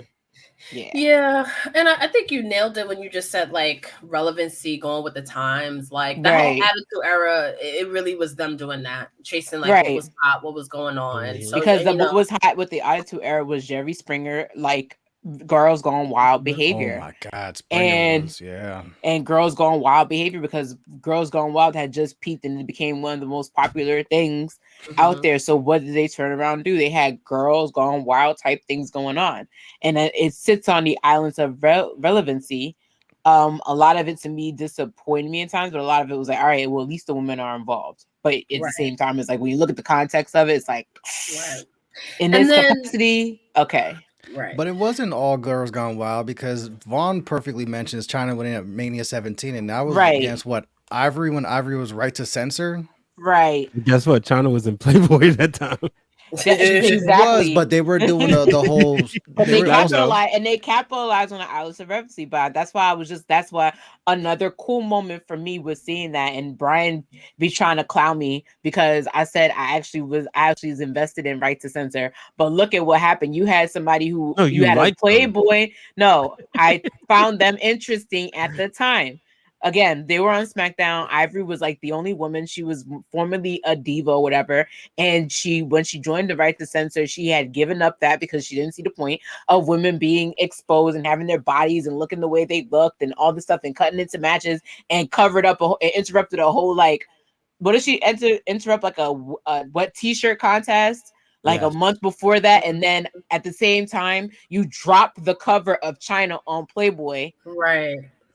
And you literally have the one thing you're fighting against, on the cover of a magazine, the whole company's endorsing it, and here you are trying to be against the grain. Like, and then it ended up being a match. Again, the Island of Revelance. The only thing I didn't like about that bill was didn't they work like China broke her neck in like the Rumble, and that was like a thing for a while. Where it's like, thank you, you Andre. had to make her weak because she was just fighting men. So it's like, how is she now gonna go? Like, how is she now gonna go to like competing with women? Like, it was like, because remember around that time too, they had just remodeled, like they changed her theme song. She got to come out with cannons. They had just like reinvested themselves in China. She wasn't just, you know, Eddie's mamacita and all that stuff. They just like, no, I get what they were doing. It was just like it didn't land. It didn't land though. It felt like it cooled it somewhat. Like a man. Don't treat me like you know me. Don't treat me for who and what I am. Don't treat me like a woman. Rest in peace, China, yo. I'm sorry, Justin. Right. I had to get it out, but I agree with you. But that's crazy because that's the, you know, a lot of people say that was the end of the Attitude Era, WrestleMania 17. I could see why people would say that. So I, you know, just being older and like a wrestling commentator, as far like, I shouldn't say commentator, I should say like critic, I guess. Like, Right to Censor, we hated it, but like it was great storytelling at the time because it was like it is getting raunchy. Let's add, because like the thing with wrestling is like you like identify with people like that's watching, where it's like you see yourself in things like, okay, boom, boom, boom. There are people in the house I was like, oh God, they stripping again. And then it's like now Right to Censor. Now you're like, oh, this music annoying as hell, but like you're now invested coming out in full-blown black cloth. It is. He's like, what the hell is this choppy pee stuff on TV? Yo, and then you gotta also think about the irony of the people that were in it. Like you had Val Venus, who was literally a fucking porn star. Now in Right to Censor, like the nerve. You had the Godfather who surrounded himself with hoes, dropped all his hoes to put on a cut off button up. Bro, he hated that. He said, that's why I quit. That's why exactly. I miss selling white women on television. Like, he was he made a gimmick out of the one thing he hates. He said that the Godfather was his favorite gimmick because he got to sell white women on TV. It was the best job in his life. Yeah, and he got to be the Godfather. He hated pimps. He used to work at a bounce. He used to see pimps come. He used to chop them off their chair. So when they gave him the chance, to be a gimmick, he was like, I'm gonna be the one thing I hate, and it's gonna work. And he became the Godfather. And even like his wife, like I hear stories like that too. A lot of people was like, what did his wife think about that? He was like, my wife loved it. He thought it was hilarious, you know. And we got a new champion. I know. Oh shit! This match was good though. Really good. But the Rainmaker. I don't think anyone is surprised. I'm not surprised. He has a really this cool angle look. to work with the EVPs. Watch, they're gonna milk the fuck out of this. You bring in the biggest star. You put one of your mid card, but you know, it's on the Island of Revelation, honey. They but have it's to. About he's. First of all, there's so many belts. Like, right? I was gonna say like AEW has 19 belts. Like, I think pick it's one. more who he's facing. So, like any belt Eddie Kingston was holding, I think, you know what I mean. Like, listen, I don't know. People will be upset about this. People will be upset if him and the EVPs decided to go for the Trio Championship after having absolutely nothing to do with the Trio Championship title, and they will be pissed about that. So it's on the Island of Relevancy. Like, watch, you just see how the EVPs were cheering for the shit. Watch them milk this entire thing. Like, oh, we didn't give him a chance to do it at his first try. We're just doing our job. We're doing what's good for They're gonna milk this. They're doing what. And plus, it's Okada. Like, let's be real. But everybody loves Eddie Kingston. He bounced back. One thing on tonight's show I want to talk about is the history that Black women have made at WrestleMania. You know, talk on it. You go to WrestleMania 18. You have Trish, Lita, and Jazz. Jazz becomes the first Black wrestler to successfully defend a championship at WrestleMania, right? And then fast forward 18, I can't do the math. I want to say 15 years later. Naomi at WrestleMania 33 becomes the first black superstar to win a championship, a singles championship at WrestleMania. You know, chills. And the moment that was, and it's crazy because like I remember when she won the title at the Elimination Chamber the month before, it was like, yay, I'm happy you finally got the belt, but WrestleMania is right there. It's in your hometown, and I'm being a mark because I want her to have that moment.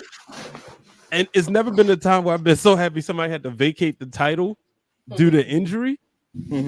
Just because I was like, when she had to, I was like, oh yeah, she gonna win the belt back. And if you remember, that was in 2017, and that summer in 2016 was the tragedy that struck Orlando at the Pulse nightclub.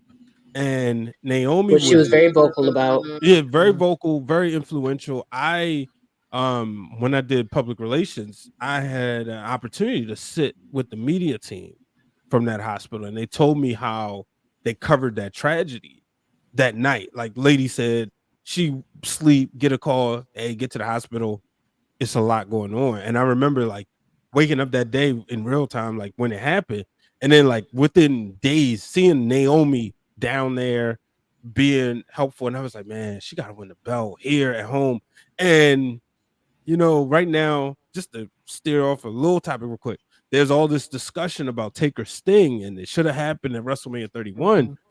And the reason why I say you shouldn't is the same reason we shouldn't have got Taker and Bray, as me and Justin talked about last week during the WrestleMania interest, is the fact it was daylight.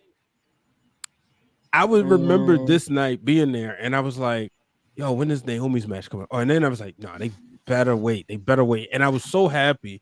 It was unfortunate because we already experienced, you brought up WrestleMania 29. We already experienced the Bella Twins and Cody Rhodes and Damian Sandow. Cody Rhodes versus the Funkasaurus, Brodus the Funkadactyls. Yeah, well, I was gonna say that, but Brodus Clay and Tensai and the Funkadactyls. We saw their match get cut. They had to do it on the night after Raw. That's where we got to see their Mania gear. So we had already been scarred seeing a women's match get cut. Because remember, WrestleMania 30 on Total Divas, they talked about the possibility. It was very close to getting cut too. For them, and for so when we sitting there, I remember sitting with shout out to Blake, shout out to Yolanda and Chrissy and Chris. We all sitting there was like, yo, they better not cut this women's match. Like, well, we got too. Yeah, we got Charlotte, Bailey, Sasha, and Nia Jax, but they better not cut the SmackDown women's match. But if y'all go back and see it, they rushed through every woman's entrance except Naomi's because it's home. She got to do the glow, that big stage, and for her to be able to get that moment.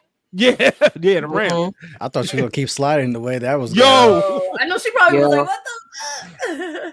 It's like there's Naomi and there goes Naomi. and I love that Mania because I was one of the first ones that I watched live, and then you can hear them like not the first one in a while. I know what you mean, yeah, but you can hear the commentators like saying their thing and then having to like you can tell that they're trying to fill time. Yeah, for everybody to make their way down that long ass rail. It's so funny to me. I never because it's like why? It's like why? Yeah, like why is it so long? And I'm like, is that the longest ramp ever at 33? Yes. Oh my god. Because I'm like, because it's at the top of the stadium. Like when Cena does his entrance, our dead ass was like, yo, I hope he busts his ass and tumbles down. Because why is he sprinting? And he ran with he sprint down. I'm like, don't fall. He had a ring in his pocket the whole match, though. Wait, okay. I get them. That's what I was like. Yo, first of all, for you to run down that ramp, and to have a ring in your jorts. It can also Renee's jacket or shirt, like that's. I mean, the women are serving and They having a street fight on Friday.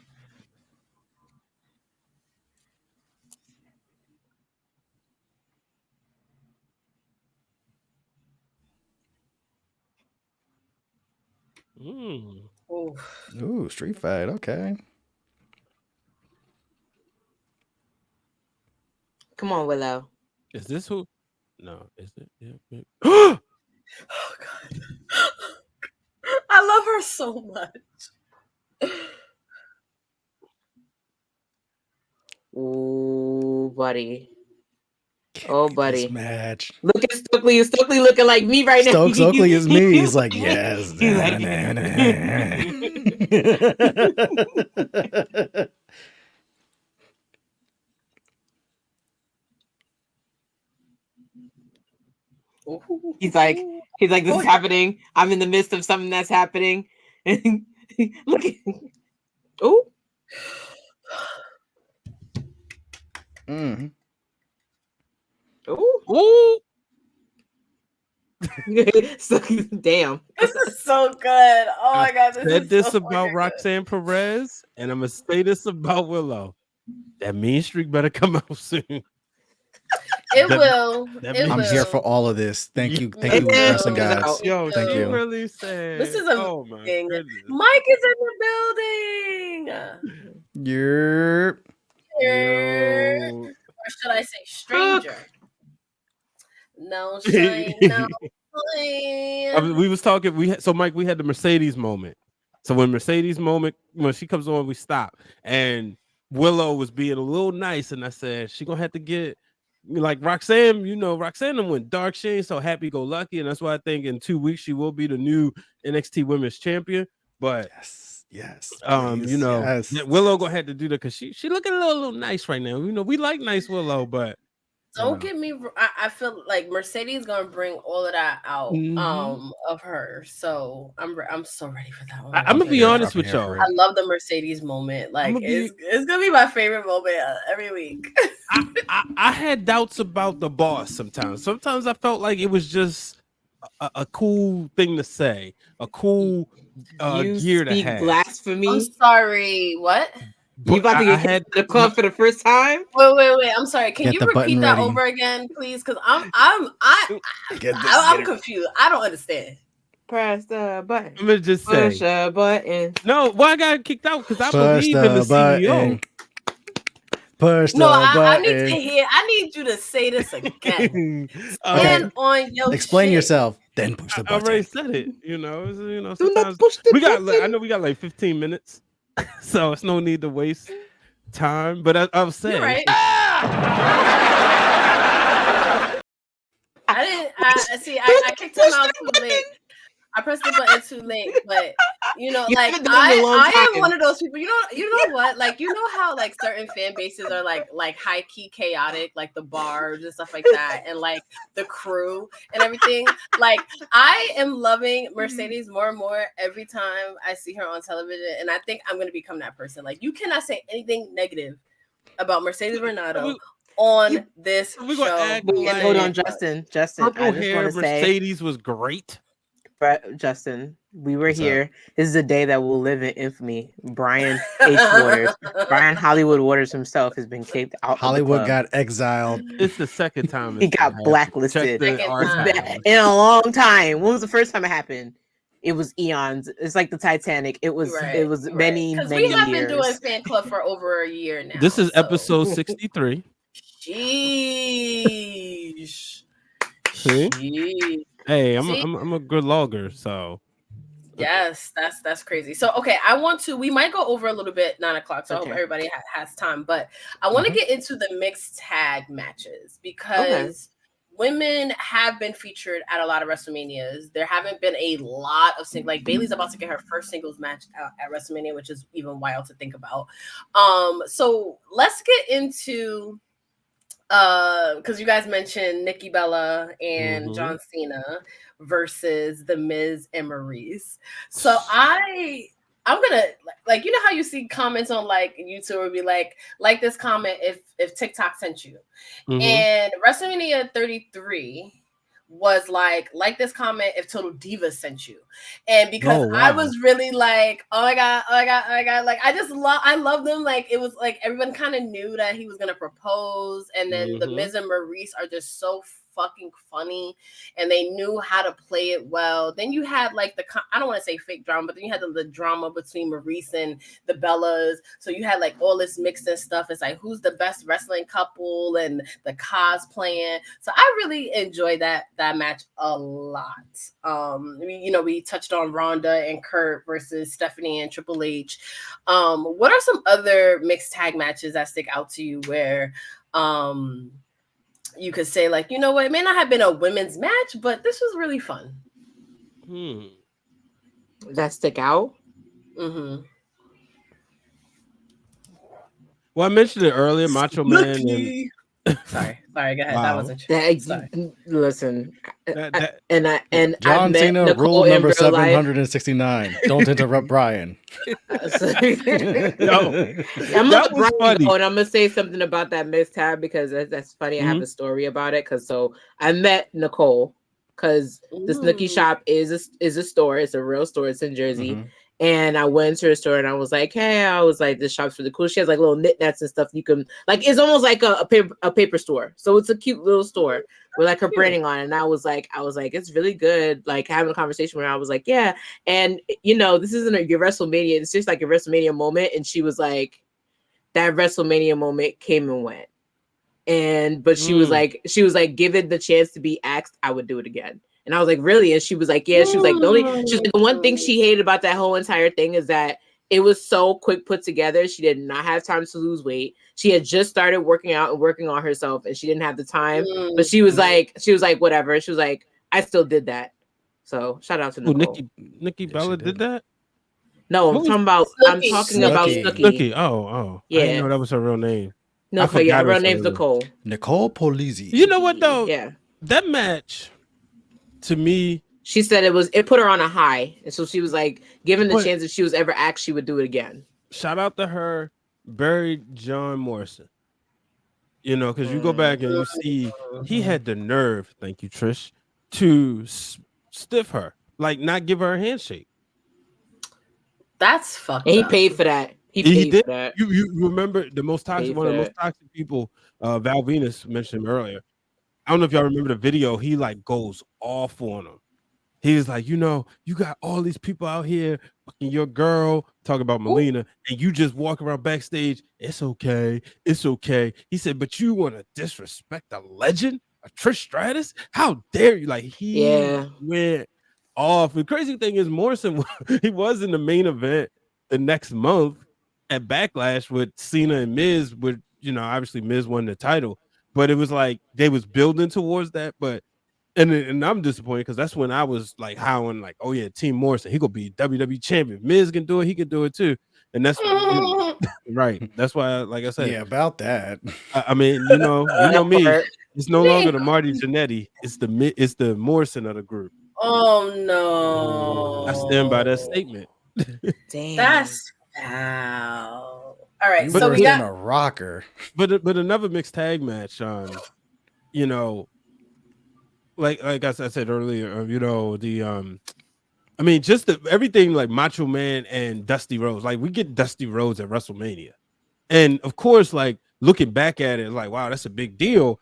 And they talk about the polka dots and they talk about whether or not that was a rib.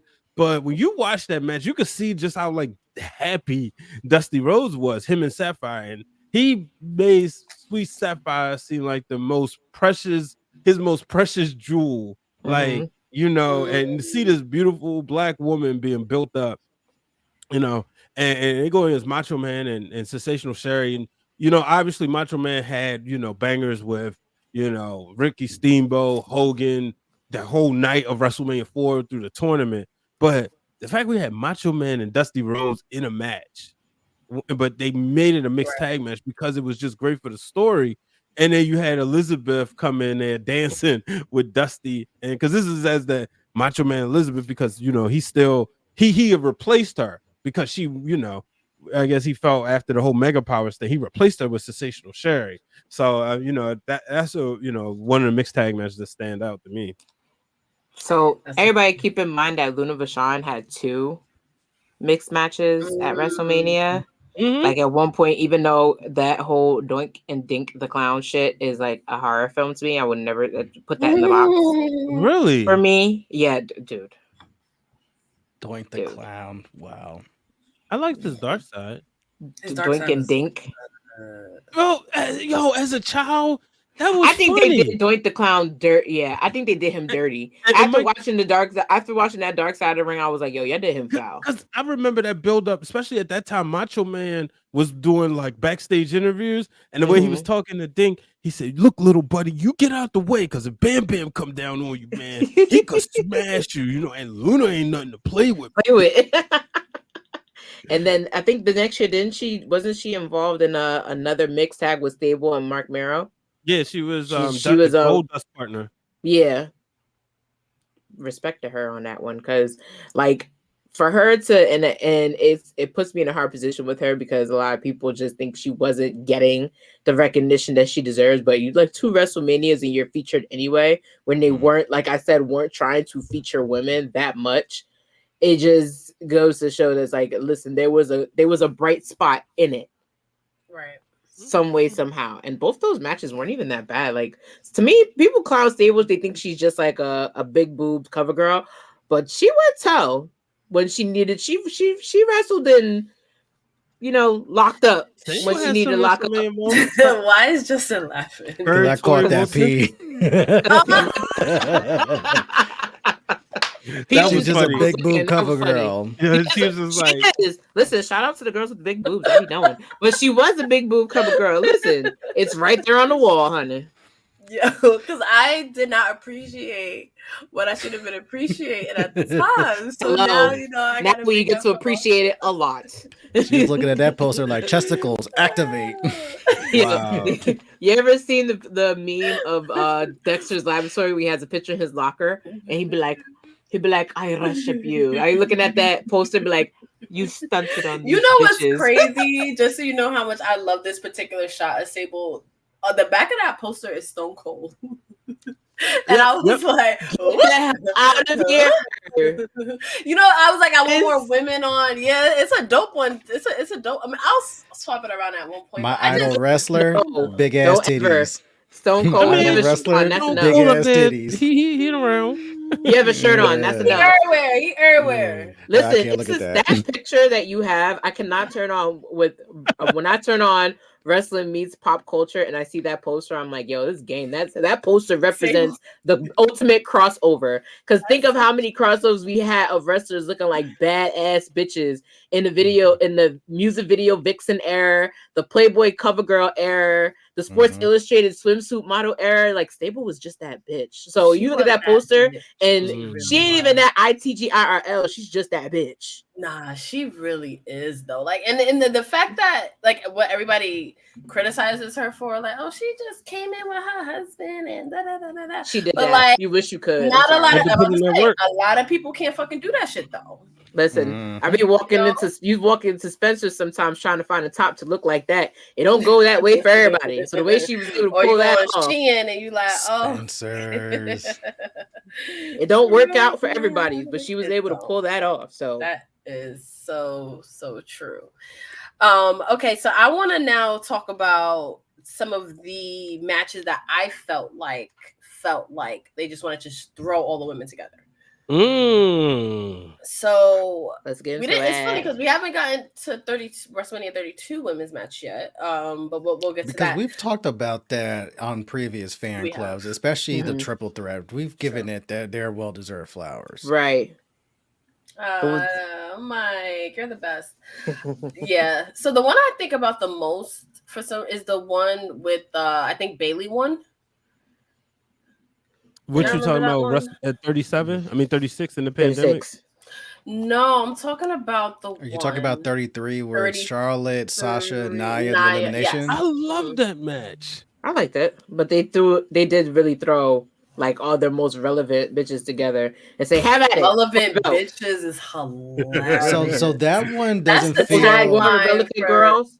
The Women at WrestleMania fan club tagline is relevant bitches. I like that. So the 33-1 doesn't feel thrown together for the fact that as soon as Charlotte and Sasha finished their long feud, it went into Bayley. So Bayley was entangled with Charlotte. Bayley was the one that took the title off Charlotte, and Bayley was the one that broke Charlotte's pay-per-view streak. And then Sasha went into a feud with Nia.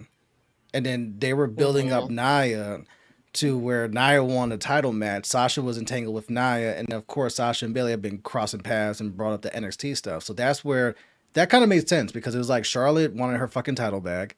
Nia and Sasha were entangled with each other. Sasha wanted wanted that title back, and Nia wanted to shot at the title for the first time, and Bayley was the champion. That's the only time Bayley walked in as champion and walked out as champion. I thought that was huge for her. It was. Actually, well, first time because 36, but we don't talk about that match. Why? It's not a bad match, but you want to talk about thrown together. You have what? Naomi, Tamina, and Lacey Evans. Well, But is it because you don't like Ace Lacey Evans? Is that why you say it's thrown together? Match, we needed that. It was during the I think that's probably is because Lacey Evans is unseasoned chicken. Why do I feel like that describes her perfectly at the same time? I mean, she out here collabing with Mandy Rose. My case in point. Another piece of unseasoned steak, but continue. Wow, y'all so hard on people. But I like both of those. I don't feel like neither one of them was thrown together. But I saw the story of Bayley and Sasha and Naomi and Lacey Evans. Am I missing some fifth person? That was like a 5-pack, so we'll probably because it almost made my cut of matches to write about because I felt like it was important in the story of Sasha and Bayley. Like I felt like that was an important part of that chapter.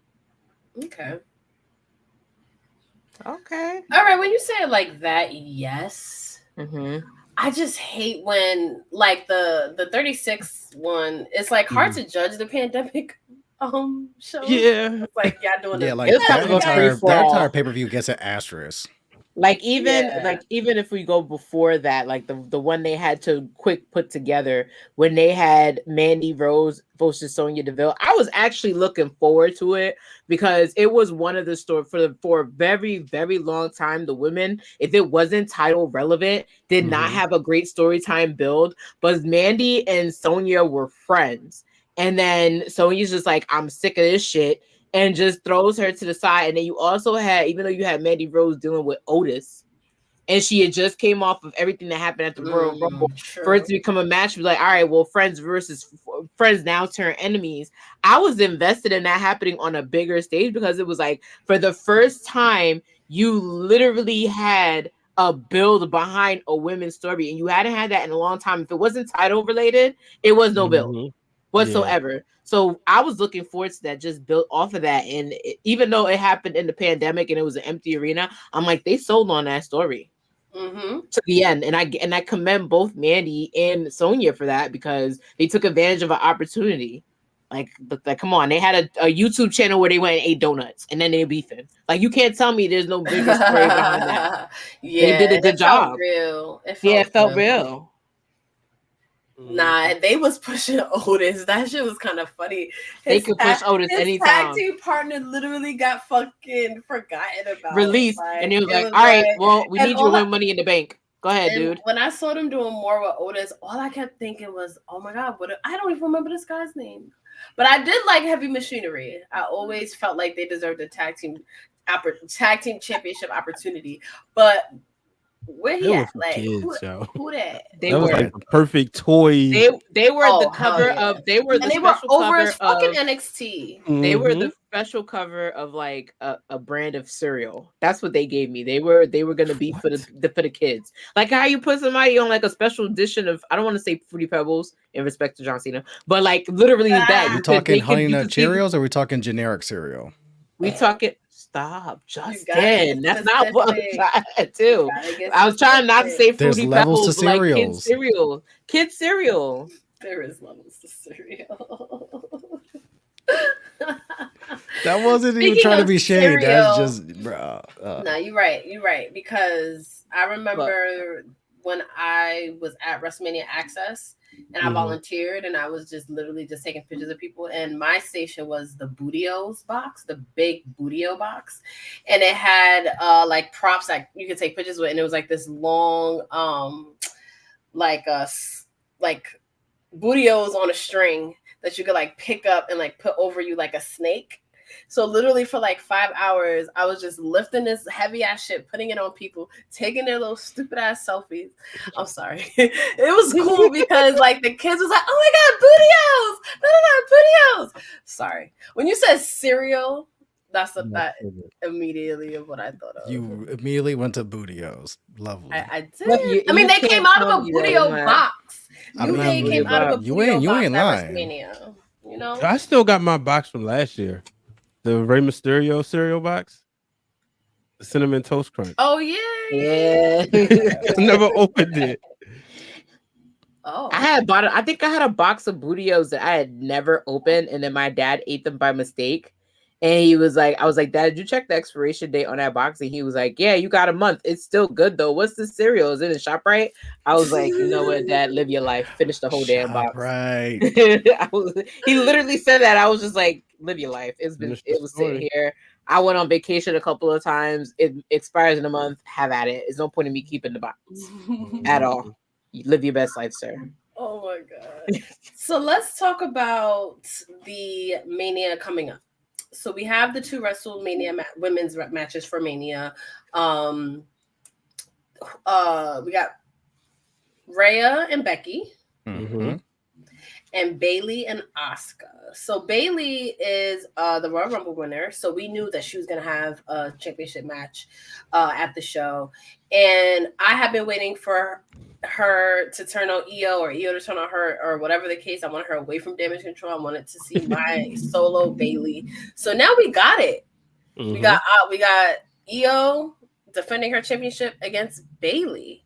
How do we feel about it? Do we appreciate the build up? What's some of your predictions? Let's go. The build up is natural. You know, from everything going on, I would like it to have a little bit more TV time, you know, multiple segments, as well as you know, maybe a little bit of social media stuff. But yeah. I do feel they're gonna deliver. You know, this is gonna be you know, the 4 horsewomen will forever be connected, right? Let's just call it what it is. Bayley has had moments, but this is gonna be like her, like you said, singles match, her time to really shine. So I'm really excited about that. Like if Trish Stratus had, say, a moment at WrestleMania 19 where she wins the title, but even though she lost, her match where she like really shined was with Mickie James because of the storytelling and everything that went into that. You know, and you could even say with Christy Hemme because she was such a heel, and you thought like, wait, maybe Christy might get it, and Trish like, no, you ain't on my level. So I'm really excited about this for Bayley. Me too. It's not every day. Like Bayley has had so many moments, of her own. But just like what Triple H said about her in the presser, right? About like some people feel like they're left behind and all the movement and stuff. You have to think about like she's injured. She came back the day after WrestleMania. She was injured. She came back with a new stable. She built up something very great, to be honest. To take those two of the best women you had sitting in NXT, literally like collecting lint, but matching up with some of the best women, new generation and old generation in NXT, working with them. Because to me, Dakota Kai still being in 2.0 made no fucking sense to me whatsoever. Still will never make sense to me whatsoever. Did great for her character development as far as like her having the character development she wanted to have, which was she was a little off the deep end. Did great for her. But for her to finally show up after that hiatus with somebody like Bayley, who is known for being great, having chemistry with other women, I just want Bayley to finally have that moment where it's like, this is me again. This is me. This is the Bayley that deserves to be on an island of her own sometimes. This is the Bayley that deserves to have that moment. And so for her to win the Royal Rumble, and even though there's been this discourse about like it's not getting like they had to edit a WrestleMania poster and she was a WrestleMania, like she was like already declared a WrestleMania opponent.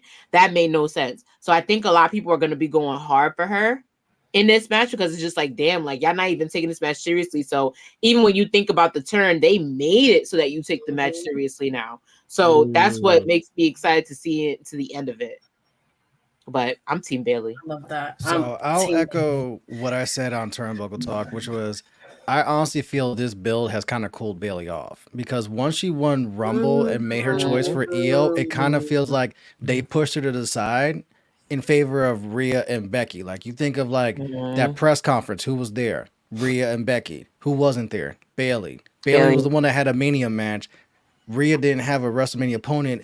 Becky basically gave away the fucking elimination chamber by basically saying like, "Yeah, I'm going to win this and face you." Shit secret. She annoyed me with that. And go so ahead.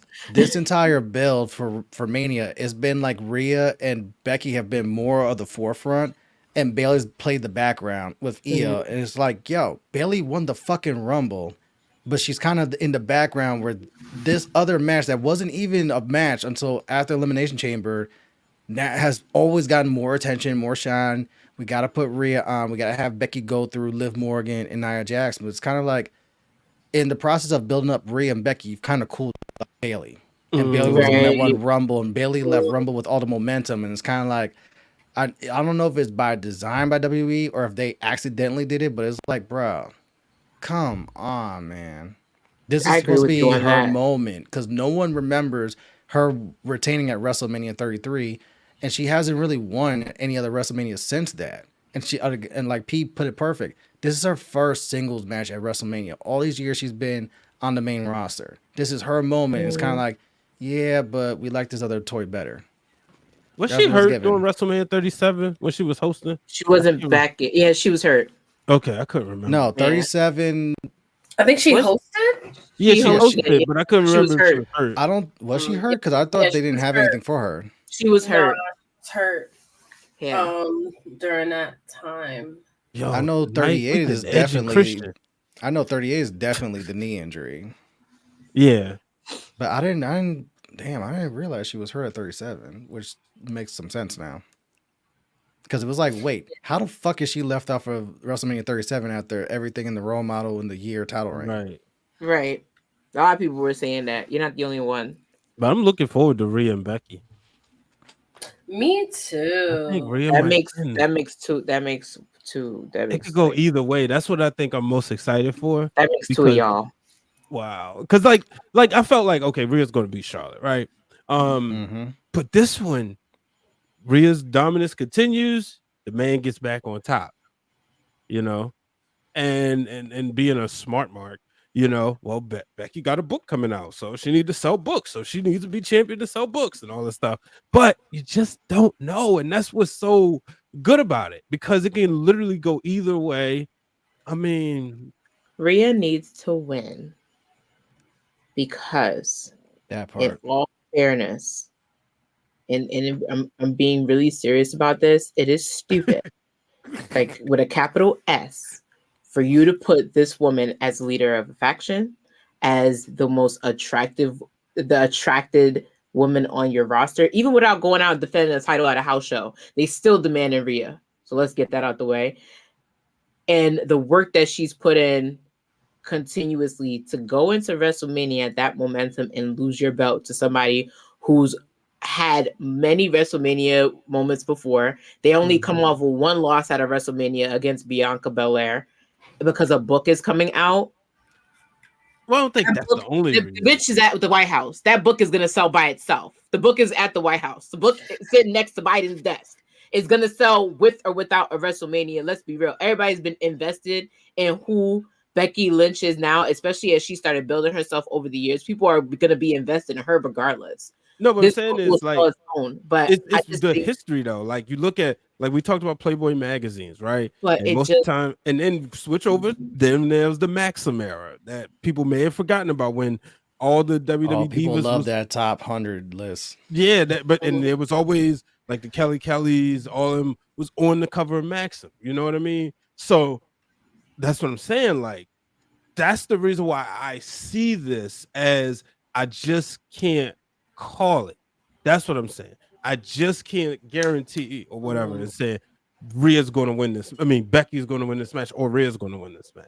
Oh, I can call this. Rhea has to win it. It's kind of when you go Right. into this match, it's like, who really needs this dub more? Because Right. Becky, this would just add to her legacy, cement her top 3 of all time in WWE. Whereas with Rhea, Rhea had to beat Charlotte because of the fact that Charlotte cooled her momentum twice.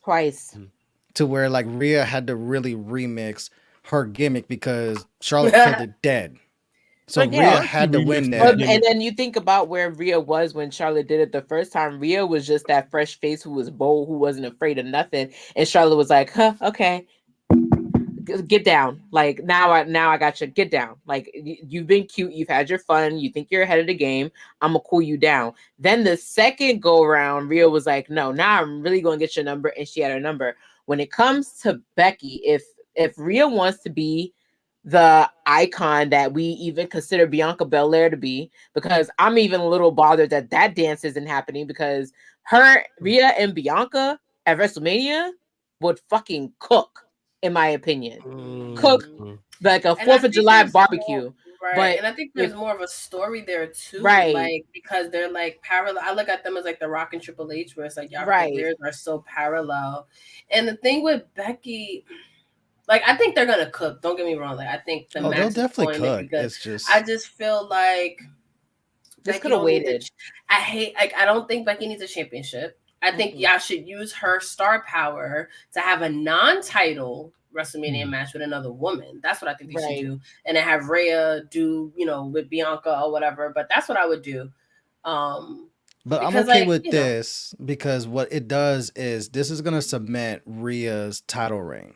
Because it's like, since Charlotte, who is she really beating? Even though she's ran through all the Raw roster, to say that she ran through Becky Lynch at WrestleMania with Becky's resume is gonna do wonders and cement Rhea as you are now on the level of Bianca Belair. You are now on the level of Becky Lynch. You are now on the level of Charlotte Flair. Right now, she ain't there yet. She's on that tier right behind them because the other 3 women have done it longer and more consistent. And that's where Rhea needs this win a lot more than Becky. Because if Becky wins, it's kind of like, we already know you're great. You've done everything. The man, year-long tower. You don't need this. Whereas Rhea kind of needs this to cement. When Becky's gone and hangs it up, and it's going to be Rhea and Bianca in that next crop. Right. You need Rhea on that level. And this win is going to help elevate that. I wouldn't want Rhea and Bianca right now just because this is a loaded WrestleMania.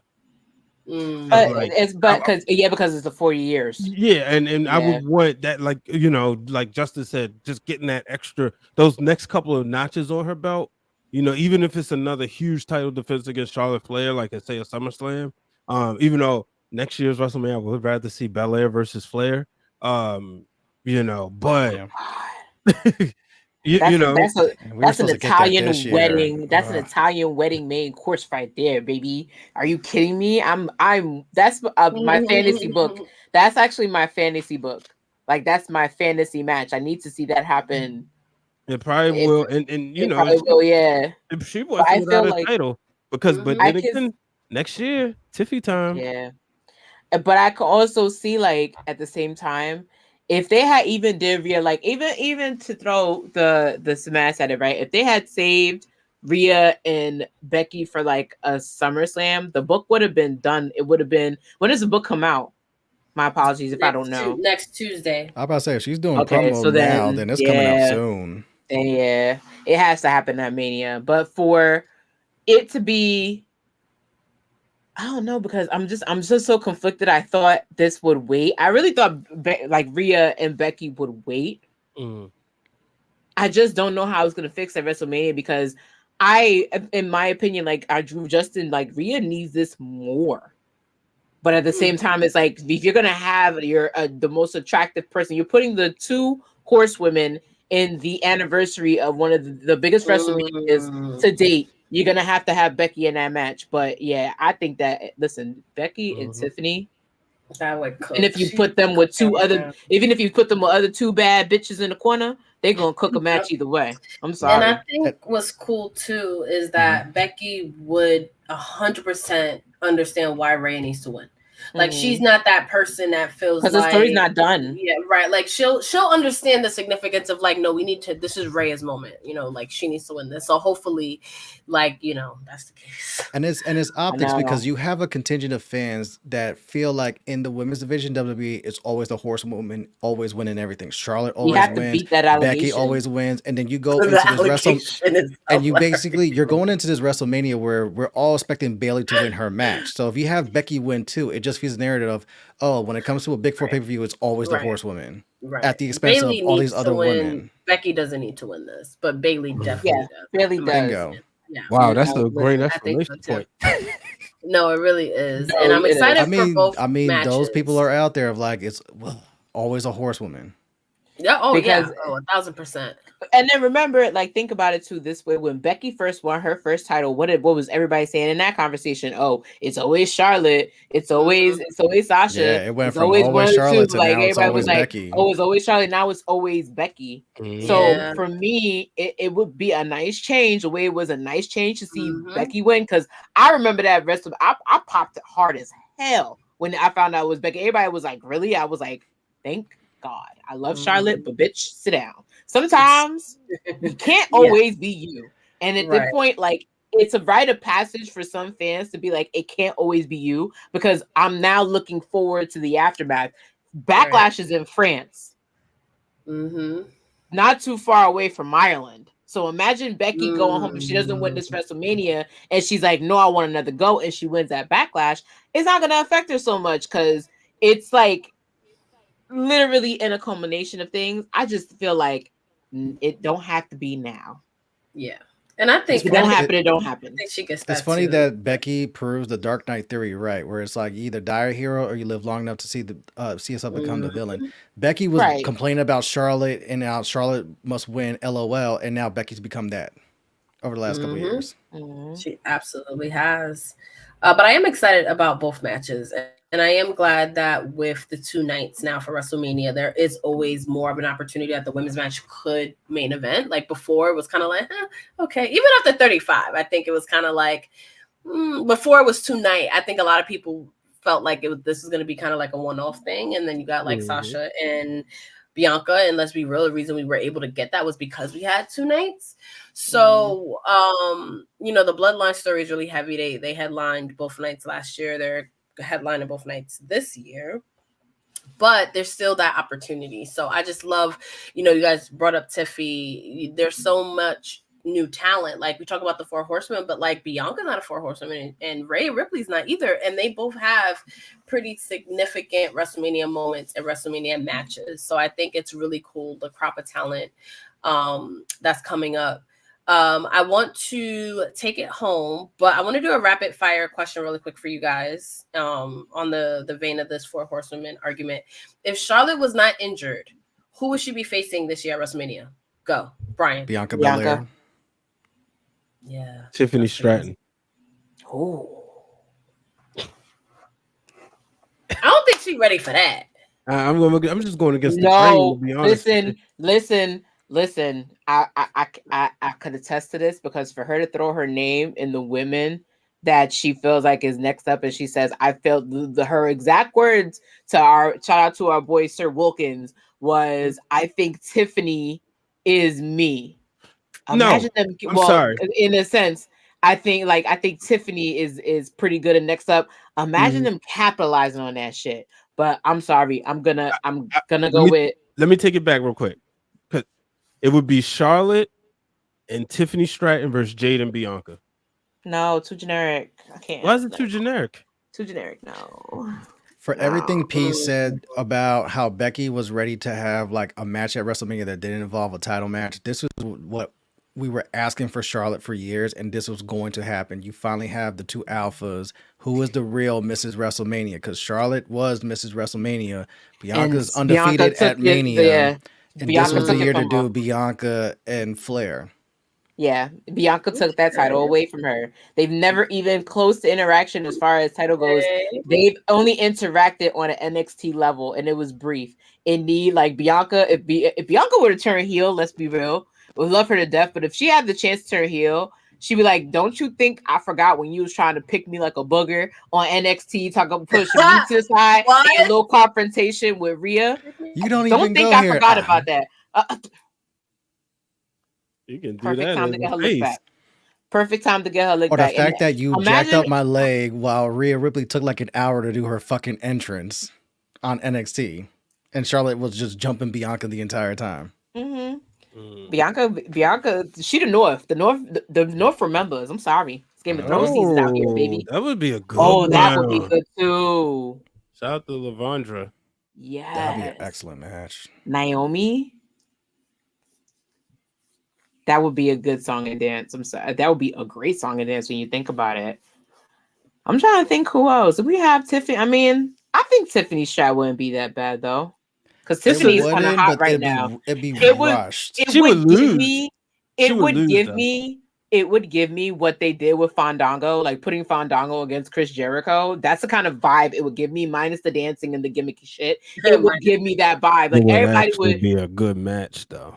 Exactly. It would give me that kind of like quick meteoric rise. Because remember, Fandango was dancing and swinging somebody around, and it took for Chris Jericho to go Fandango, Fandingo, Fandingo, and then he beat him.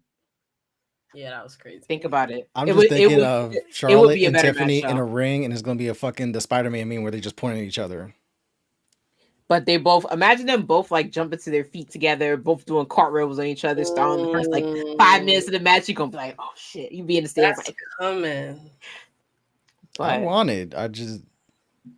It'd be Charlotte. Healthy It's Charlotte gonna be weird. for this Mania. That would have been very hard to picture. But it's gonna be a weird one because imagine Charlotte went from you can't have a WrestleMania without Charlotte to there is no WrestleMania. There's no Charlotte at WrestleMania. Think about it. For a long time. Yeah, she would have missed 2 of the last 4 because she didn't wrestle at 37 either. Right. Yeah, that's true. I just had to realize because we were talking about the 4 Horsewomen, and I was like, oh wait, I missed Charlotte, and I wonder what she would have been doing around this time. But I want to thank. Can I ask a quick? I know you're thinking everybody. Can I ask a quick question? Because you know I have to throw NXT in there. Just out of the current roster on NXT, not including Tiffany Stratton. Sorry, Justin. Out of the current roster in NXT, who do you think is next up to have their WrestleMania moment in the future? The current roster. It's gonna be Braun Breaker. Roxanne Perez. Damn, I think Carmelo is pretty game because the reaction he got at Royal Rumble kind of sold it for me. Yeah. But I'm sticking with the women though. Well, with the women's besides Roxanne Perez, I feel like Fallon Henley is definitely that girl that's gonna get the crowd about like for something about her energy. It's her energy. Because she's been I never knew. A lot of people were mentioning to me, somebody had sent me a clip of her in AEW, and that's what got me down the Julia Hart thing. And I'm like, dang, all of them were like pandemic kids at AEW, and now they're in NXT. But just watching her development, pandemic babies. I feel like if she were to pop up on the main roster and go to WrestleMania, she would kind of like bring the crowd going. I feel like anybody. That's what they're working on now. They have to draw the crowd, and she's drawn the crowd slowly but surely. So she's on my list. I think Roxanne's a good one, but unless Jay debuts and goes to NXT, then that's the answer. You really think Jay's gonna go to NXT? As much as I would love it, I don't know. I don't know. And at the same time, I've been saying for a while, going back to previous fan clubs, it makes perfect sense. That way you don't rush her. Because if you put her on the main roster, if she ain't ready, that shit's going to be exposed really fucking quickly. She's still green. And that's where NXT, safe haven. You're in a smaller crowd. You know what you're expecting. We can help you. Yo, Sean has been cooking with both the men and women's division. You give her to Sean, she's going to be in great hands. I think Lash Legend could be somebody's like if they were to do mixed tag matches, I feel like Lash Legend would be like the perfect wow factor. The fact that she picked up Otis's big ass. Imagine her doing that like Nia Jax. Because it's possible. It is true. Tony's But also saying, we're running out of time. Yeah, but there's also no rush with what to do with Jade. But I do want to use that as a plug to watch What Happens NXT, because if Jade does debut on AEW, NXT, you're gonna want to be tuning in with Seindole when that happens and recapping it with her when that happens. Tuesdays on her. I'll let you do your plug, but I want to thank everybody for joining us for this week's fan club. I am so happy to be back. I was not here last week, so I was extra excited for this episode, especially because it was about celebrating women at WrestleMania, and I just love being able to celebrate them and be able to put a spotlight on, you know, some of the history making moments, but also some of the ones that you kind of forget about. So this was really fun. I want to thank my crew for joining me. I would not be able to do this without you. So this was really fun. Next week, our go home fan club, let's say before WrestleMania, we celebrate 40 years of WrestleMania. So we talk about all of it. We talk about our favorite ones. We talk about the duds. We talk about our first WrestleMania memories. We talk about going to WrestleMania. But we're really talking about all things WrestleMania. So make sure you are here next week. TWG Fan Club, our weekly wrestling fan club, happens every single Wednesday here on Twitch. So make sure you join us, invite some friends, because next week it's grind time. Like, everybody is going to be getting ready for Mania. So join us in fan club and just kind of relax and just revel in it, and just let's look back, let's reminisce, let's have some fun next week. Let's bring in I got a homework assignment for everyone. Come I hate homework. in next week in the comments with your favorite WrestleMania and your least favorite one, and why. I mean, y'all already know my answers, but we want to hear it again. I want to hear it from everybody. I want to. We get to celebrate WrestleMania 9. We get to celebrate 39. I'm gonna celebrate by looking for that John Gonzalez fucking outfit, try to wear it. You gonna cosplay? Look, just because you got the body to do it now. Sir, I love it. I love it. Roar, come here, take her. Oh my god. So true. Where can everybody find you? Well, when I'm not acting like a jackass, you can find me on all social media platforms at It's Justin Rich.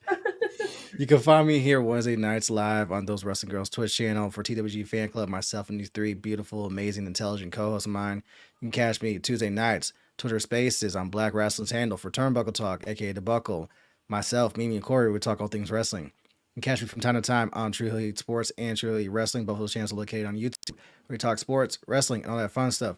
We here, we outside, we active, we're Stays One Days in AEW. Let's fucking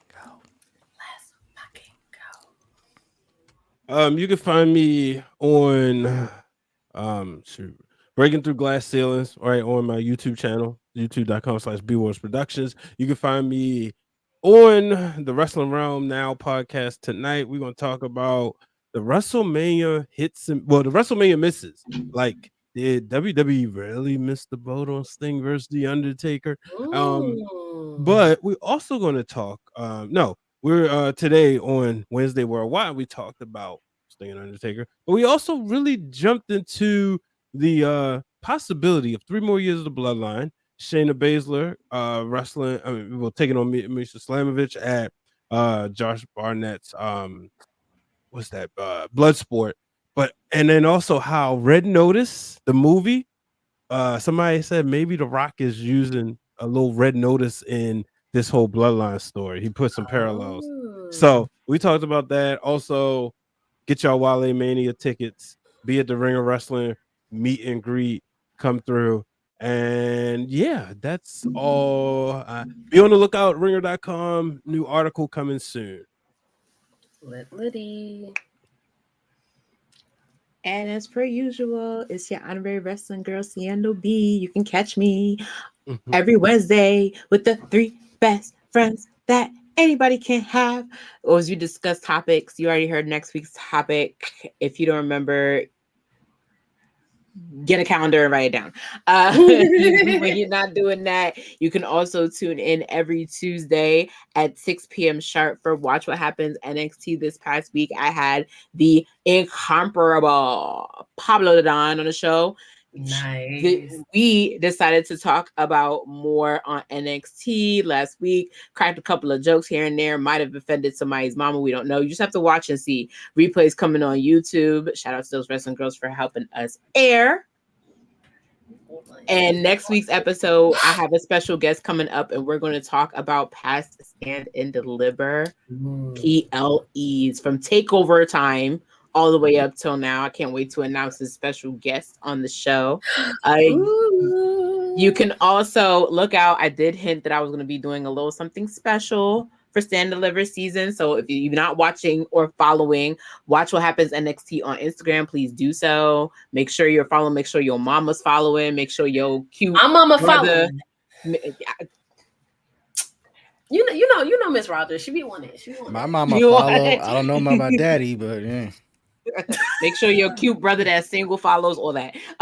Follow Watch What Happens NXT officially on Instagram, where I will be announcing what's going on really, really soon. And in time WrestleMania season, if you coming out to Philly, I cannot wait to meet all y'all. All my social media handles are right there with my name, reload.relive or Seindole B. You can put it in the search bar. There's only one Seindole B out in the world, so there shouldn't be anybody else impersonating me. And I can't wait to meet all of you. It's gonna be fun. I am so excited. There's so many people. Say it again, Justin. Say it again, Brian. I'm so excited. Brian knows my DMs say the same thing. So I just at this point, even looking like this. That's a flex, though, girl. You cute. She like, I told you, like Stable be doing. I'd be like stunt on these hoes. You know what I mean? Okay. I just checked this. She good. But make sure you follow me at Queen 3_PR. You can see it. Yeah. On TikTok, Instagram, and on Twitter. And if you are heading to WrestleMania in Philadelphia in 17 days? 17 days. 17 days. Yeah. 14 days. It's 14 days. Oh God, I'm thinking of the start of WrestleMania week. But yeah. Look, 14 is about safe because some people will be pulling up that Wednesday. That's true. That is true. So check out the ultimate guide to WrestleMania so you can have some guidance. And there's a lot of helpful and useful tips in there. I will be updating it. So if you have that link, save it, send it to your friends and your wrestling crews because you're going to need it. I also want to shout out my sister, KRISTA B, because So stay tuned. We have Thirsty Thursday this week, which will actually be on a Friday. Mm-hmm. So if you want to watch SmackDown and sip a little sippy with us, tune in on Friday night. Me, Krista B, Christina, Pablo the Don, and maybe Seindole. Full disclaimer, I will be dealing with something on Friday. It's fine, girl. So I love you guys. I will be watching from where I'm at. I will be the Justin in the comment section on Friday. That's just nice. Just that. Me and Justin probably go toe to toe. Who knows? I love that for you, and I love that you'll be in the comments. Turn it up, so everybody needs to also be there in the comments. Turn it up. We'll see you there. Make sure you follow those wrestling girls. Subscribe to our YouTube channel. Buy some merch. Check out Storyline Tees. They just did 3 new merch drops. I gotta get mine. It's coming in time for WrestleMania. And also, if you have been an OG Storyline T fan, they just dropped the People's Bear collection again that they did a couple years ago for Mania. So if you enjoyed that drop and missed out on it, you now have your chance to get it again. So make sure you get it before it sells out. And on that note, I will see you all. Love that mug. I will see you all next week.